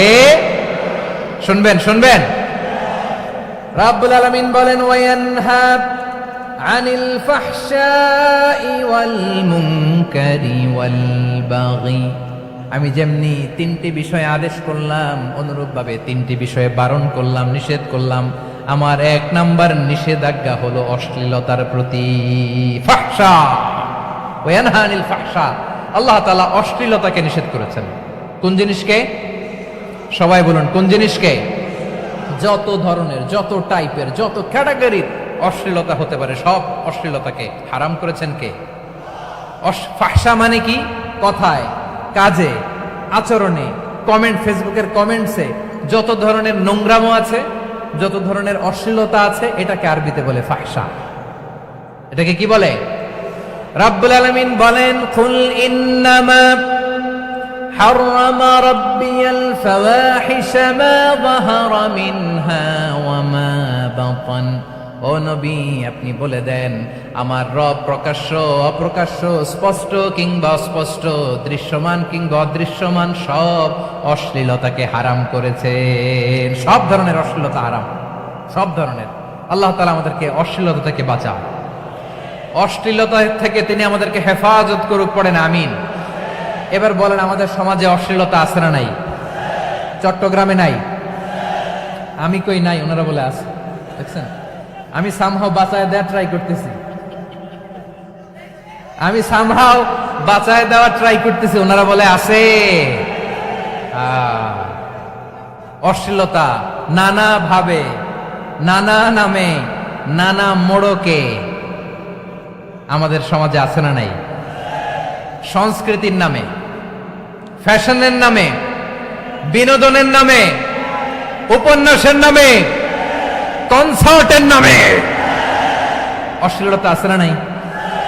আপনি দেখেছেন কনসার্টগুলোর অবস্থা?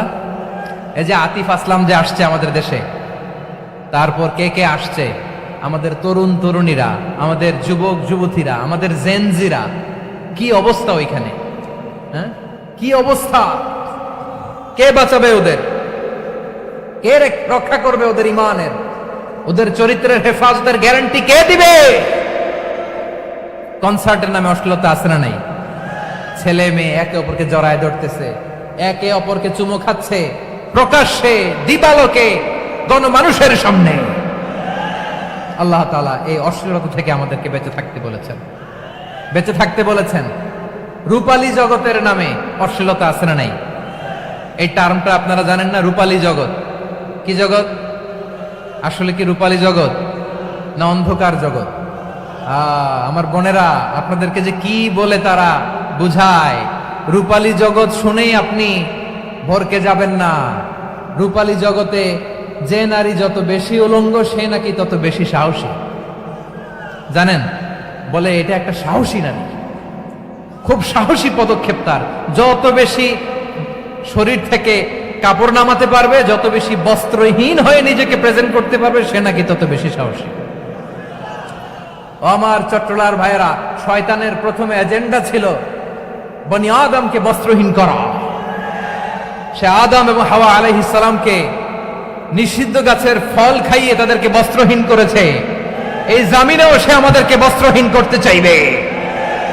এই রূপালী জগতের নামে তারা এটা করে। আমার প্রিয় বোনেরা, আপনি জানেন না আপনার দাম কত। ওরা আপনাদেরকে বিজ্ঞাপনের সস্তা পণ্য বানাতে চায়। ওরা আপনাদেরকে ওদের ভোগের লিপসার টুলস বানাতে চায়। ওরা আপনাদেরকে দিয়ে ওদের খায়েশ পূরণ করতে চায়। এটা আপনাদের জন্য মোটেও ডিগনিটি নয়, এটা আপনাদের জন্য সম্মান নয়। আপনার সম্মান শালীনতায়, আপনার সম্মান হেজাবে, আপনার সম্মান ভদ্রতায়, আপনার সম্মান আপনার ডিসেন্ট পোশাকে। পোশাক বলে দেয় এই নারীটা ভদ্র না অভদ্র। পোশাক বলে দেয় এই মেয়েটা কোন ঘরের মেয়ে। আওয়াজ করে বলেন ঠিক কিনা? আপনি জানেন না, আপনারা এই সস্তা পণ্য বানায়, ভোগের পণ্য, বিলবোর্ডে আপনাকে উলঙ্গ করে উপস্থাপন করে।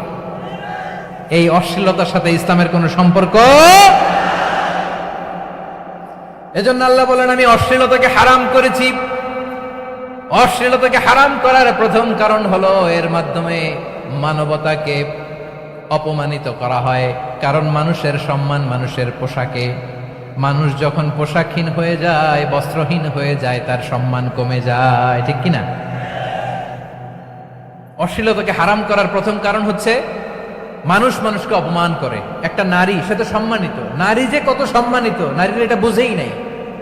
বিশ্বনবী বলেন, আর দুনিয়া কুল্লুহা মাতা ওয়া খায়রু মাতা'আদ দুনিয়া আল মারআতুস সালিহা। আমার বোনেরা, 5টা প্যান্ডেলে আপনারা এলইডিতে আমার আলোচনা শুনছেন, আমি জানি। আপনাদের এই গর্ভ যে কত দামি আপনি জানেন না। আপনার পেট থেকেই আসবে আগামী দিনের সালাহুদ্দিন আল আইয়ুবী। আপনার পেট থেকেই আসবে অনাগত দিনের ইমাম মাহদী আল মুনতাযর। আপনার পেট থেকেই আসবে অনাগত দিনের ফয়সাল, ওয়াসিম, মুগ্ধ, আবু সাইদের মতো বীর যোদ্ধা।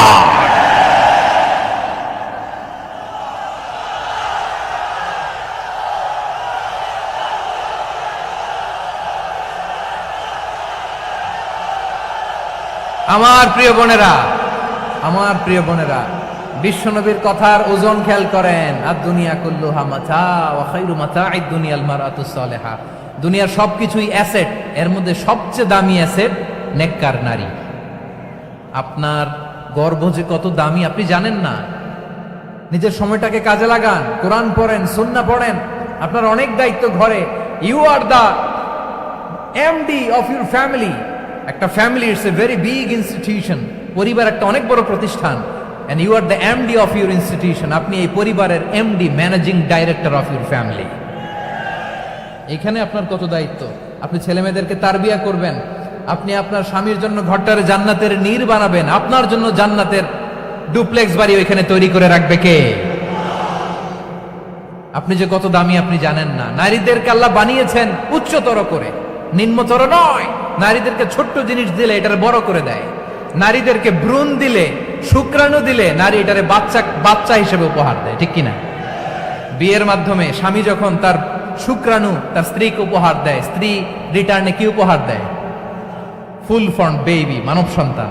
দেখছেন, আপনি দিলেন একটুকুনি, দিছে বিশাল। আপনি যদি নারীকে বাজার এনে দেন, নারী এটাকে সুস্বাদু খাবারে রূপান্তর করে দেয়। আপনি তাকে একটা মুচকি হাসি দিয়ে দেন, সে তার কলিজা দিয়ে দেয়। কিন্তু যদি আপনি তার মনে কষ্ট দেন, সে আপনার জীবনকে জাহান্নাম বানায়া দেয়। খবর আছে, নারীর মন বুঝতে পারলে নেয়ামত, বুঝতে না পারলে কিয়ামত। ঠিক কিনা বলেন? আমার প্রিয় বোনেরা, আপনি যে কত দামি আপনি জানেন না। জানেন না আপনি কত দামি, অনেক দামি আপনি। আপনাদেরকে যেন ভোগের সস্তা পণ্য বানাতে না পারে, আপনাদেরকে সচেতন থাকতে হবে, সজাগ থাকতে হবে, কনসার্ন থাকতে হবে। শয়তানের ওই হাতছানির দিকে আর নজর দেওয়া যাবে না।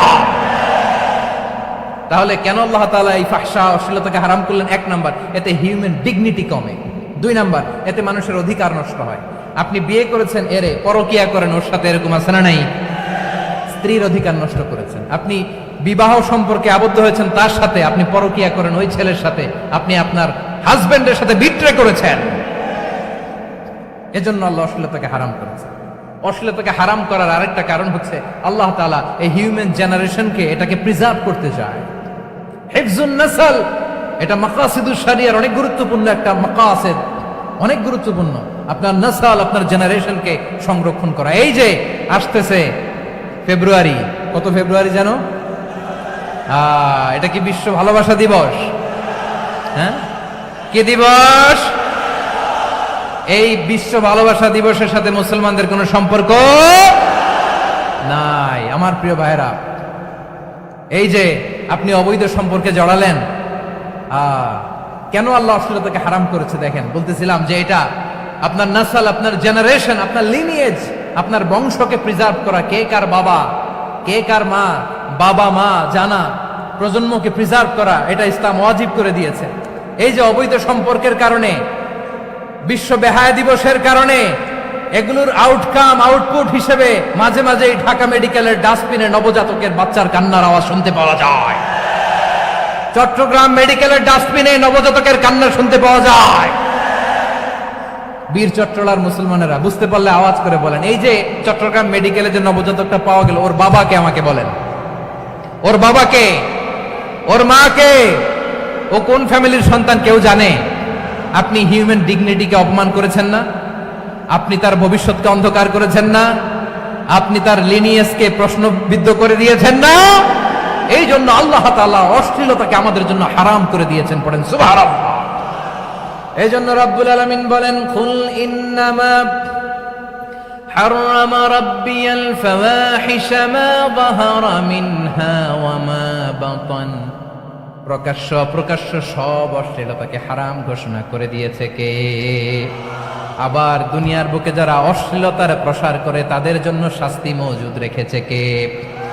রব্বুল আলামিন বলেন, ইন্নাল্লাযীনা ইউহিব্বুনা আন তাশিআল ফাহিশাতু ফিল্লাযীনা আমানু লাহুম আযাবুন আলীমুন ফিদ দুনিয়া ওয়াল আখিরাতি ওয়াল্লাহু ইয়ালামু ওয়া আনতুম লা তা'লামুন। নিশ্চয়ই যারা বিশ্বাসীদের মাঝে অশ্লীলতার প্রচার প্রসার করতে চায় তাদের জন্য আমি মর্মন্তুদ শাস্তি প্রস্তুত করে রেখেছি, দুনিয়াতেও রেখেছি, আখিরাতেও রেখেছি। ঘোষণাটা কার? যারা এই নাটকের নামে, সিনেমার নামে, রূপালী জগতের নামে, মুভির নামে, ওটিটি প্ল্যাটফর্মের নামে আমার সমাজে অশ্লীলতা ছড়াতে চায় তাদের জন্য কঠিন মর্মন্তুদ শাস্তি মজুদ রেখে দিয়েছে কে? ও আমার বোনেরা, এখনো আপনি জাগবেন না? এখনো আপনার চিন্তার দুয়ারে এখনো নাড়া পড়ে নাই? ওরা আপনাকে উলঙ্গ বানাতে চায়, ওরা আপনাকে আইটেম গার্ল বানাতে চায়। এজন্য ইসলাম অশ্লীলতাকে হারাম করেছে। হারাম। ইসলাম বলেছে যোজন যোজন দূরে থাকো, ওরা বলে না কাছে আসো, কাছে আসার গল্প, ক্লোজ আপ ওয়ান, কাছে আসার গল্প আছে না নাই? চট্টগ্রামে তো এগুলো নাই মাশাআল্লাহ। হ্যাঁ, এখানেও আছে ক্লোজ আপ ওয়ান, কাছে আসার গল্প। আল্লাহ বলেন ওয়ালা তাকরাবুজ জিনা, কাছেও এসো না, জিনা থেকে যোজন যোজন কিলো দূরে থাকো, ওরা বলে কাছে আসার গল্প। আমার বীর চট্টলার ভাইয়েরা, কাছে আসতে হলে আমরা কোরআনের কাছে আসব, কাছে আসতে হলে নবীর কাছে আসব, কাছে আসার গল্প হবে আমার রবের কাছে আসার গল্প। চিল্লায় বলো ঠিক কিনা?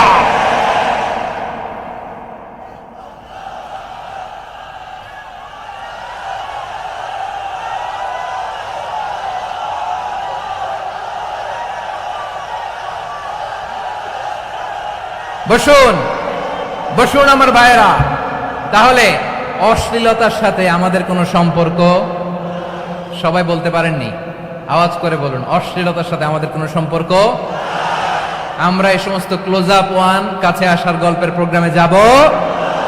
আমরা কোন ধরনের অশ্লীল কন্টেন্ট সোশ্যাল মিডিয়ায়, টিভিতে দেখব? কি যুগ যে আমরা কাটাচ্ছি আপনি কল্পনা করতে পারবেন না। পর্ন ইন্ডাস্ট্রি,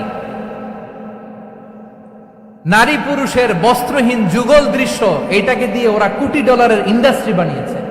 পুরো মানব ইতিহাসে এরকম জঘন্য সময় মানব ইতিহাস পার করে নাই। পর্ন এটা ইন্ডাস্ট্রি হয়ে গেছে। আমাদের এই যুবকগুলো, জেনজিগুলো, ওদের চরিত্র বাঁচাবে কি করে? কেমন করে হেফাজত করবে ওদের এই মূল্যবান চরিত্র? আমার প্রিয় ভাইরা, এই অশ্লীলতার দ্য লেটেস্ট ভার্সন হচ্ছে LGBTQ, শরীফ থেকে শরীফা। শুনছেন আপনারা? দেখতে পুরুষ, আসলেই পুরুষ, সুস্থ একজন পুরুষ, 4 সন্তানের বাবা, বলে আমি মনে মনে নারী। দেখতে নারী, সুস্থ নারী, আসলেই সে দিব্যি একজন নারী, বলে আমি মনে মনে পুরুষ। সবচেয়ে ভয়ঙ্কর অশ্লীলতার সবচাইতে লেটেস্ট ভার্সন হচ্ছে এই ট্রান্সজেন্ডারিজম। সুস্থ পুরুষ তার বায়োলজিক্যাল গ্রোথকে হরমোন দিয়ে স্টপ করে দিয়ে সে সার্জারি করে নারী হতে চায়, সুস্থ নারী পুরুষ হতে চায়। পুরুষ পুরুষের প্রতি সেক্সুয়ালি আকর্ষণ বোধ করে, এটা লূত আলাইহিস সালামের কওমের মধ্যে ছিল। এটাকেও আল্লাহ কোরআনে ফাহিশা বলেছেন। ওয়ালুতান ইয ক্বালা লিকওমিহি আতা'তুনাল ফাহিশাতা মা সাবাকাকুম বিহা মিন আহাদিম মিনাল আলামিন। লূত আলাইহিস সালাম বললেন, তোমরা কি এমন এক অশ্লীল কার্যক্রমে ডুব দিলে নাকি যেটা গোটা বিশ্বের কেউ কখনো করে নাই, তোমরাই প্রথম করেছো? পড়েন নাউযুবিল্লাহ। এই পশ্চিমের এই রোগ আমার দেশে যেন আসতে না পারে, আমাদের সজাগ থাকতে হবে। প্রিয় ভাইরা, চিল্লায় বলেন ঠিক কিনা? পশ্চিমের অবস্থা ভয়ঙ্কর।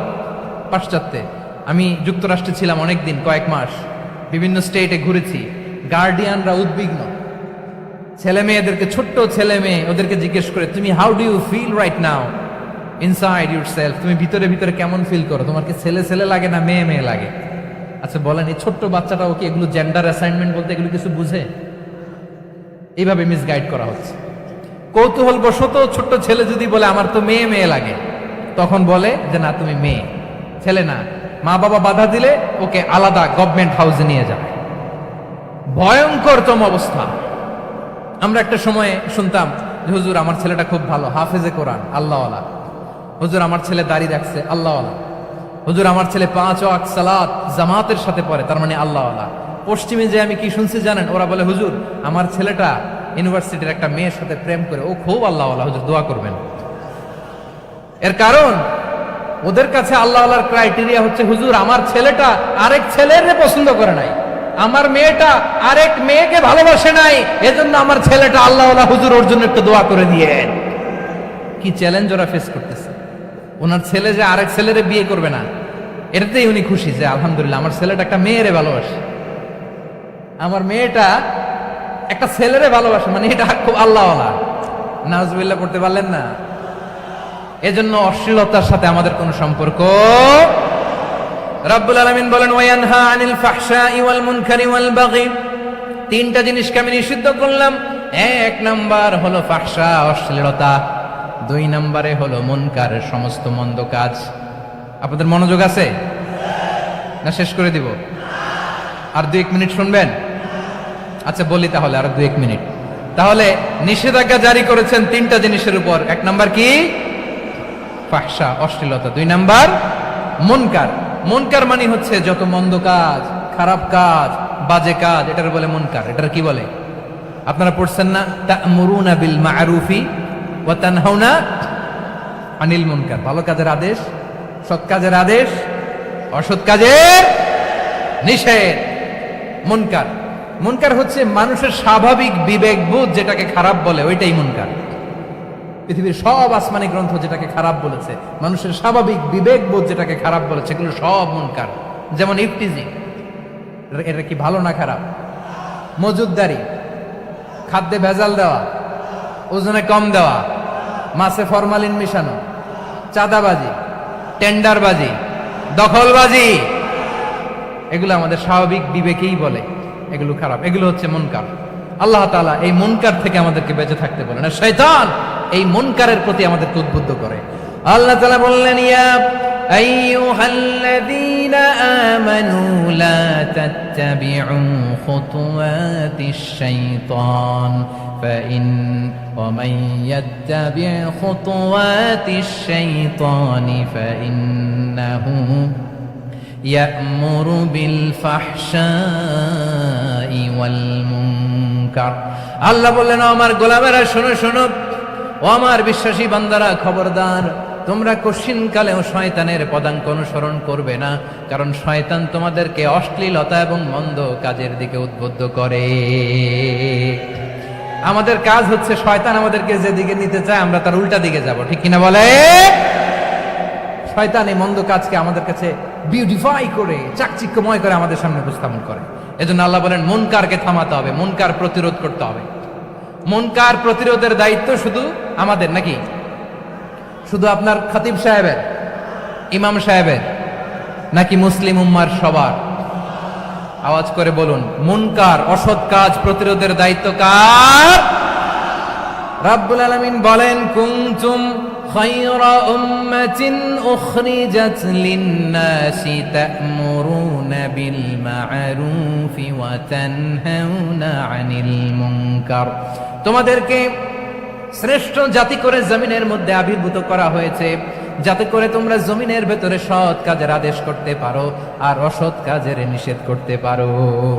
উম্মা কুনতুম খায়রা, তাহলে গোটা উম্মার দায়িত্ব, এটা বুঝতে পারছেন তো? আচ্ছা আরো নিচে আসেন।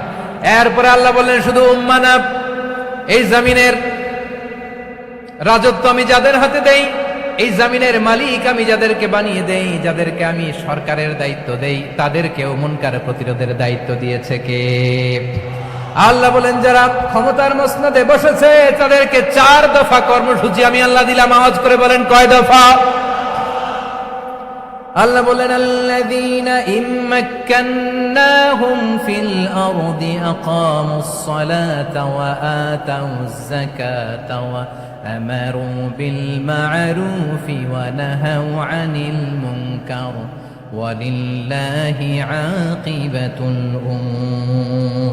যারা এই জমিনের উত্তরাধিকার হয়েছে তারা 4 দফা কর্মসূচি নিয়ে সামনে আগাবা। সালাত কায়েম করবা, যাকাত আদায় করবা, সৎ কাজের আদেশ দিবা, অসৎ কাজ থেকে মুনকার প্রতিরোধ করবা। আদেশটা কার?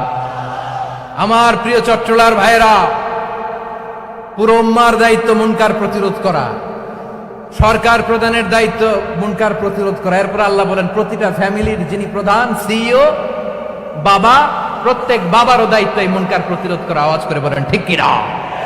যেমনটি সাইয়েদনা লুকমান আলাইহিস সালাম ওনার কলিজার টুকরা সন্তানকে আদেশ করেছেন, ইয়া বুনাইয়া আকিমিস সালাতা ওয়া'মুর বিল মা'রুফি ওয়ানহা আনিল মুনকার। পড়েন সুবহানাল্লাহ।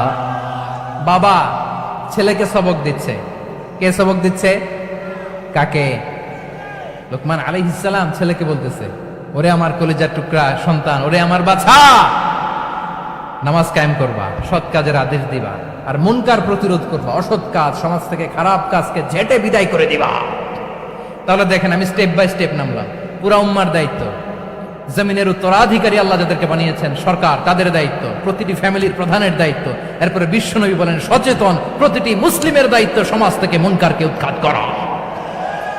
বিশ্বনবী বলেছেন, মান রাআ মিনকুম মুনকারান ফালিয়ুগাইয়িরহু বিয়াদিহি ফাইন লাম ইয়াস্তাতি ফাবিলিসানিহি ওয়া ইন লাম ইয়াস্তাতি ফাবিকলবিহি ওয়া যালিকা আযআফুল ঈমান। সমাজে যে মুনকার দেখবে, খারাপ কাজ দেখবে, সে যেন হাত দিয়ে সেটাকে থামায়। কি দিয়ে? আপনাদের তো হাত নাই না? হাত আছে, হাত আছে। ওরা যেই হাত দিয়ে অন্যায় করে ওইটা প্রতিরোধের জন্য আমাদেরও হাত আছে না নাই? থামাতে হবে, থামাতে হবে।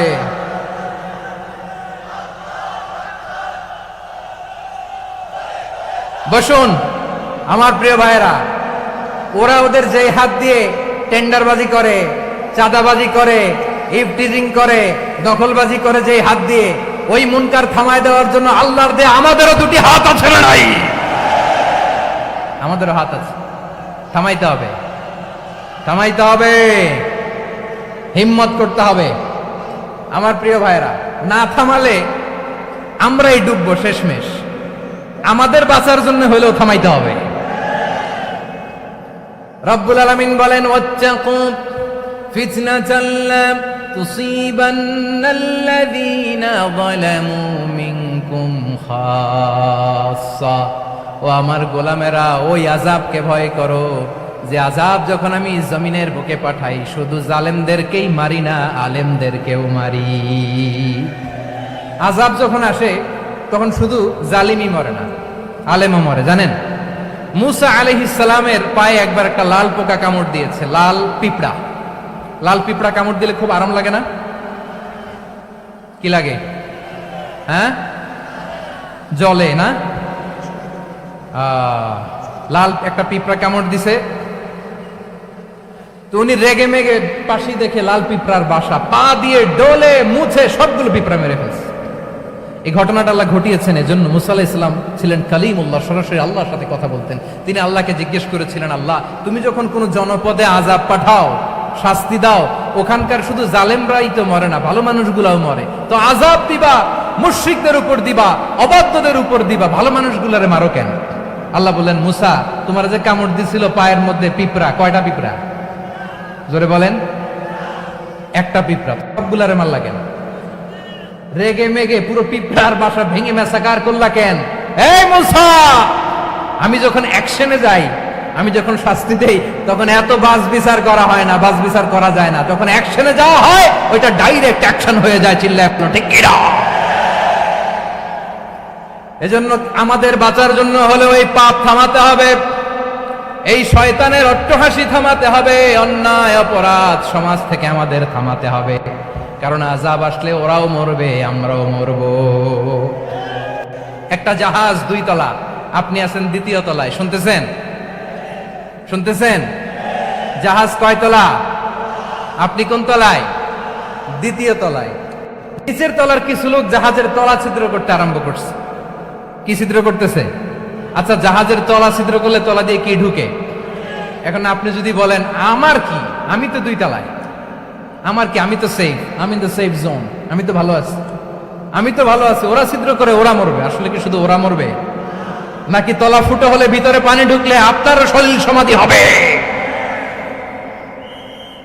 তলা দিয়ে যখন পানি ঢুকবে, জাহাজ ঢুকলে আপনিও মরবেন। এজন্য নিজে মরার আগে ওই পাগলগুলোর নিচতলায় যে থামাতে হবে, চিল্লায় বলেন ঠিক কি না? এজন্য আল্লাহ বললেন মুনকার প্রতিরোধের দায়িত্ব সমাজের টপ টু বটম সবার। পুরো আম্মার দায়িত্ব, সরকার প্রধানের দায়িত্ব, প্রতিটি ফ্যামিলির প্রধান বাবার দায়িত্ব, বিশ্বনবী বললেন প্রতিটি সচেতন মুসলিমের দায়িত্ব। এজন্য মুনকার প্রতিরোধ করার দরকার আছে না নাই?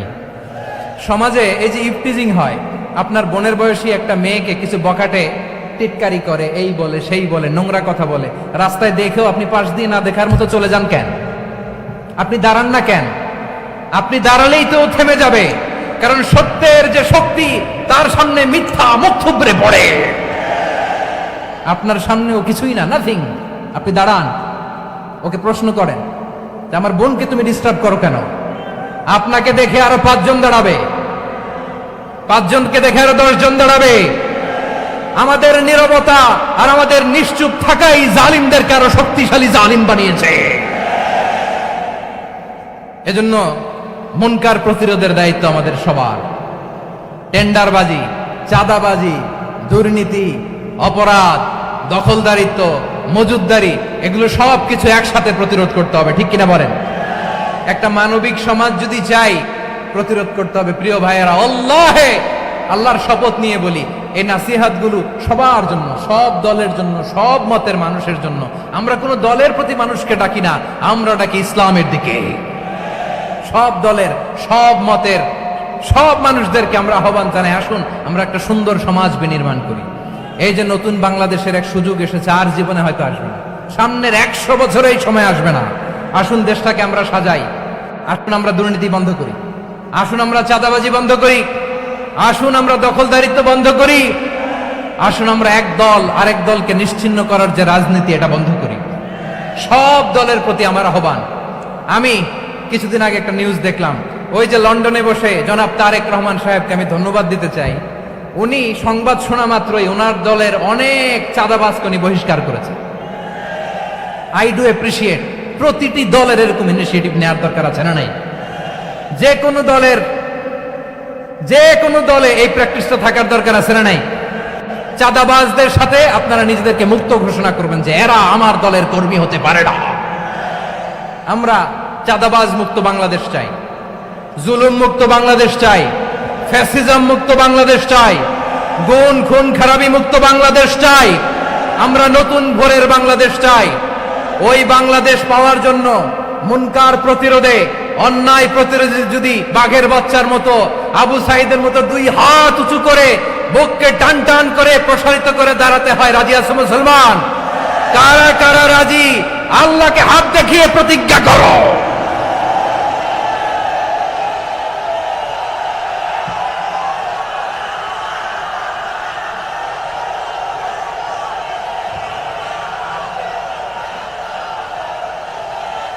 আমার প্রিয় ভাইয়েরা, বসুন বসুন আমার ভাইয়েরা। রাব্বুল আলামিন বলেন, ওয়ায়ানহা আনিল ফাহশাই ওয়াল মুনকারি ওয়াল বাগি ইয়াইদুকুম লাআল্লাকুম তাযাক্কারুন। বসুন। আল্লাহ বললেন, আমি অশ্লীলতাকে নিষেধ করি, আমি সব ধরনের মন্দ কাজকে নিষিদ্ধ করি, সব শেষে আমি সীমা লঙ্ঘনকে তোমাদের জন্য নিষিদ্ধ করি। আলোচনা মনে আছে তো, না ভুলে গেছেন? নিষিদ্ধ করেছেন কয়টা জিনিস? 1 নম্বরে অশ্লীলতা, 2 নম্বরে মুনকার তথা সব মন্দ কাজ, 3 নম্বরে আল বাগি, সীমা লঙ্ঘন, ক্রসিং দ্য লিমিট। সীমা লঙ্ঘন করা ভালো না। We all should know our limits. চিল্লায় বলেন ঠিক কিনা? একই আয়াতে আল্লাহ বললেন, কুল ইন্নামা হাররামা রাব্বিয়াল ফাওয়াহিশা মা যাহারা মিনহা ওয়া মা বাতানা ওয়াল ইসমা ওয়াল বাগিয়া বিগাইরিল হক। অন্যায় ভাবে যে অবাধ্য হয়, যে সীমা লঙ্ঘন করে, তাদেরকেও আমি এটা হারাম করে দিলাম। সীমা লঙ্ঘন করা হারাম, সীমা লঙ্ঘন করা হারাম। আল্লাহ বারবার আমাদেরকে ওয়ার্নিং দেয়। যখন আমরা থামি না তখন আল্লাহ ধরে, আর যখন ধরে তখন ছাড়ে না। ধরে না, ধরলে আল্লাহ ফেরাউনকে কিন্তু হুট করে ধরে নাই, আপনারা জানেন 9 বার ওয়ার্নিং দিয়েছে ফেরাউনকে। আল্লাহ তাআলা ওয়ার্নিং দিয়েছিল কয়বার? বীর চট্টলার বীর সেনানীরা আওয়াজ করে বলেন, ফেরাউনকে ধরার আগে ওয়ার্নিং দেওয়া হয়েছিল কয়টা? রব্বুল আলামিন বলেন, ওয়ালাকাদ আতাইনা মূসা 9 আয়াতিন বাইয়িনাত, 9টা মুআজিজা দেখিয়েছি। 1 2 3 বারবার এইভাবে রিমাইন্ডার, ওইভাবে রিমাইন্ডার, এইভাবে নসিহত, ওইভাবে দাওয়া। ফাকুলা লাহু কাওলান লাইয়িনা, নরম করে বলো, সফট করে বলো, যত ওয়ে হতে পারে দাওয়া মেথডোলজি। মুসা আলাইহিস সালামের সব অ্যাপ্লাই শেষ, 10ম বারে যে আল্লাহ ধরছে, 10ম বারে যে ধরেছে। এজন্য আল্লাহ বলেন, আমি সীমালঙ্ঘনকে পছন্দ করি না। কোরআনের অন্য আয়াতে বাগীকে বলা হয়েছে আল ইতিদা, সীমালঙ্ঘন যারা করে তাদেরকে আল্লাহ বলেছেন মুতাদিন। ওয়াকাতিলু ফি সাবিলিল্লাহিল্লাযীনা ইউকাতিলুনাকুম ওয়া লা তা'তাদু ইন্নাল্লাহা লা ইউহিব্বুল মুতাদিন। আমি সীমালঙ্ঘনকারীদেরকে কঠিনকালেও পছন্দ করি না। আমরা যেন সীমালঙ্ঘন না করি, রাজি আছেন তো? যে কোনো ক্ষেত্রে ইবাদতে যেন সীমালঙ্ঘন না করি। অনেকে আমরা ইবাদতে সীমালঙ্ঘন করে ফেলি। বিশ্বনবী সাল্লাল্লাহু আলাইহি ওয়াসাল্লাম যেটা শিখিয়েছেন এর বাইরে যে অতিরিক্ত বুজুর্গ হতে চায়, এরকম আছে না নাই? করা যাবে না, কোনো ক্ষেত্রেই সীমালঙ্ঘন করা যাবে, এমনকি যুদ্ধ ক্ষেত্রেও না। বিশ্বনবী সাল্লাল্লাহু আলাইহি ওয়াসাল্লাম বলেন, খবরদার যুদ্ধ ক্ষেত্রেও সীমালঙ্ঘন করো না। কি সুন্দর ইসলাম আমরা পেয়েছি। বিশ্বনবী বলেন, খবরদার যুদ্ধের ময়দানে কোনো নারীর গায়ে হাত তোলো না, কোনো শিশুর গায়ে হাত তোলো না, কোনো গবাদি পশু হত্যা করো না, কোনো শস্য ক্ষেত্র ধ্বংস করো না, ইবাদতরত অন্য ধর্মের কোনো সন্ন্যাসীর গায়ে হাত তোলো না। বলেন সুবহানাল্লাহ। তাহলে আমরা সীমালঙ্ঘন করতে পারবো? প্রিয় ভাইরা, একটা সুখী, সমৃদ্ধ, শান্তির সমাজ, মানবিক সমাজ যদি আমরা গঠন করতে চাই, আমাদের আল্লাহর দেয়া কয়টা আদেশ মানতে হবে বলেন দেখি? সবাই বলেন কয়টা? আর বেঁচে থাকতে হবে কয়টা জিনিস থেকে? আওয়াজ করে বলেন কয়টা? আচ্ছা, আদেশ নাম্বার 1 কি ছিল বলেন? আল্লাহর আদেশ কি? 1 নাম্বার আদাল, ন্যায় পরায়ণতা। আমরা সুবিচার, সুশাসন, ন্যায় বিচার চাই কি চাই না? 2 নম্বরে কি ছিল? মাশাআল্লাহ, আওয়াজ করে বলেন 2 নম্বরে কি ছিল? ইহসান, আমরা যেন সবার প্রতি দয়া পরবশ হই, ইহসান করি। 3 নম্বরে কি ছিল? নিকটাত্মীয়দের দান করা, তাদের অধিকার প্রাপ্য বুঝিয়ে দেওয়া। পাশাপাশি 3টা জিনিস থেকে আল্লাহ বারণ করেছেন, নিষেধ করেছেন। তার প্রথমটা ফাহশা, অশ্লীলতা। অশ্লীলতার সাথে আমাদের কোনো সম্পর্ক। আজকের এই ঐতিহাসিক চট্টগ্রামের প্যারেড ময়দান থেকে আমরা যত ধরনের মা বাহারা মিনহা মা বাতান, প্রকাশ্য অপ্রকাশ্য, দৃশ্যমান অদৃশ্যমান, সব অশ্লীলতা থেকে নিজেদেরকে মুক্ত ঘোষণা করলাম। অশ্লীলতাকে আমরা না বলে দিলাম। আওয়াজ করে সবাই বলুন নো। অশ্লীলতার সাথে আমাদের কোনো সম্পর্ক। 2 নম্বর নিষেধাজ্ঞা কি ছিল? আল মুনকার, সমাজের যত মন্দ কাজ এগুলোকে আমরা প্রতিরোধ করব। রাজি আছেন তো সবাই? 3 নম্বরে আল বাগী, সীমালঙ্ঘন। কোন মুসলিম সীমালঙ্ঘন করে না, এমনকি যুদ্ধ ক্ষেত্রেও না। আওয়াজ করে বলেন ঠিক কিনা? রাব্বুল আলামিন শেষে বললেন, ইয়াইদুকুম লাআল্লাকুম তাযাক্কারুন, আল্লাহ তোমাদেরকে উপদেশ দেন যাতে তোমরা শিক্ষা গ্রহণ করো। আমরা উপদেশ দিব, আমরা জোর করে কাউরে কিছু মানাতে চাই না। লা ইকরাহা ফিদ্দিন ওয়াযাক্কির ফাইন্না যিকরা তানফাউল মুমিনিন। উপদেশ দিলে এটা মুমিনদের কাজে দেয়। লাস্তা আলাইহিম বিমুসাইতির ইন্নামা আনতা মুযাক্কির। নবী হে, আপনি রিমাইন্ডার দাতা, আপনি উপদেশ দিবেন। আমরাও বিশ্বনবীর এই হাদিসগুলো থেকে, কোরআনের আয়াত থেকে রিমাইন্ডার, এই কথামালা, বাণী বাহক হিসেবে এই বাণীগুলো আপনাদের সাথে কাছে পৌঁছে দিলাম। আমরা আল্লাহ তাআলার কাছে প্রার্থনা করি, আল্লাহ আমরা যেন আদল দিয়ে আমাদের সমাজকে গঠন করতে পারি।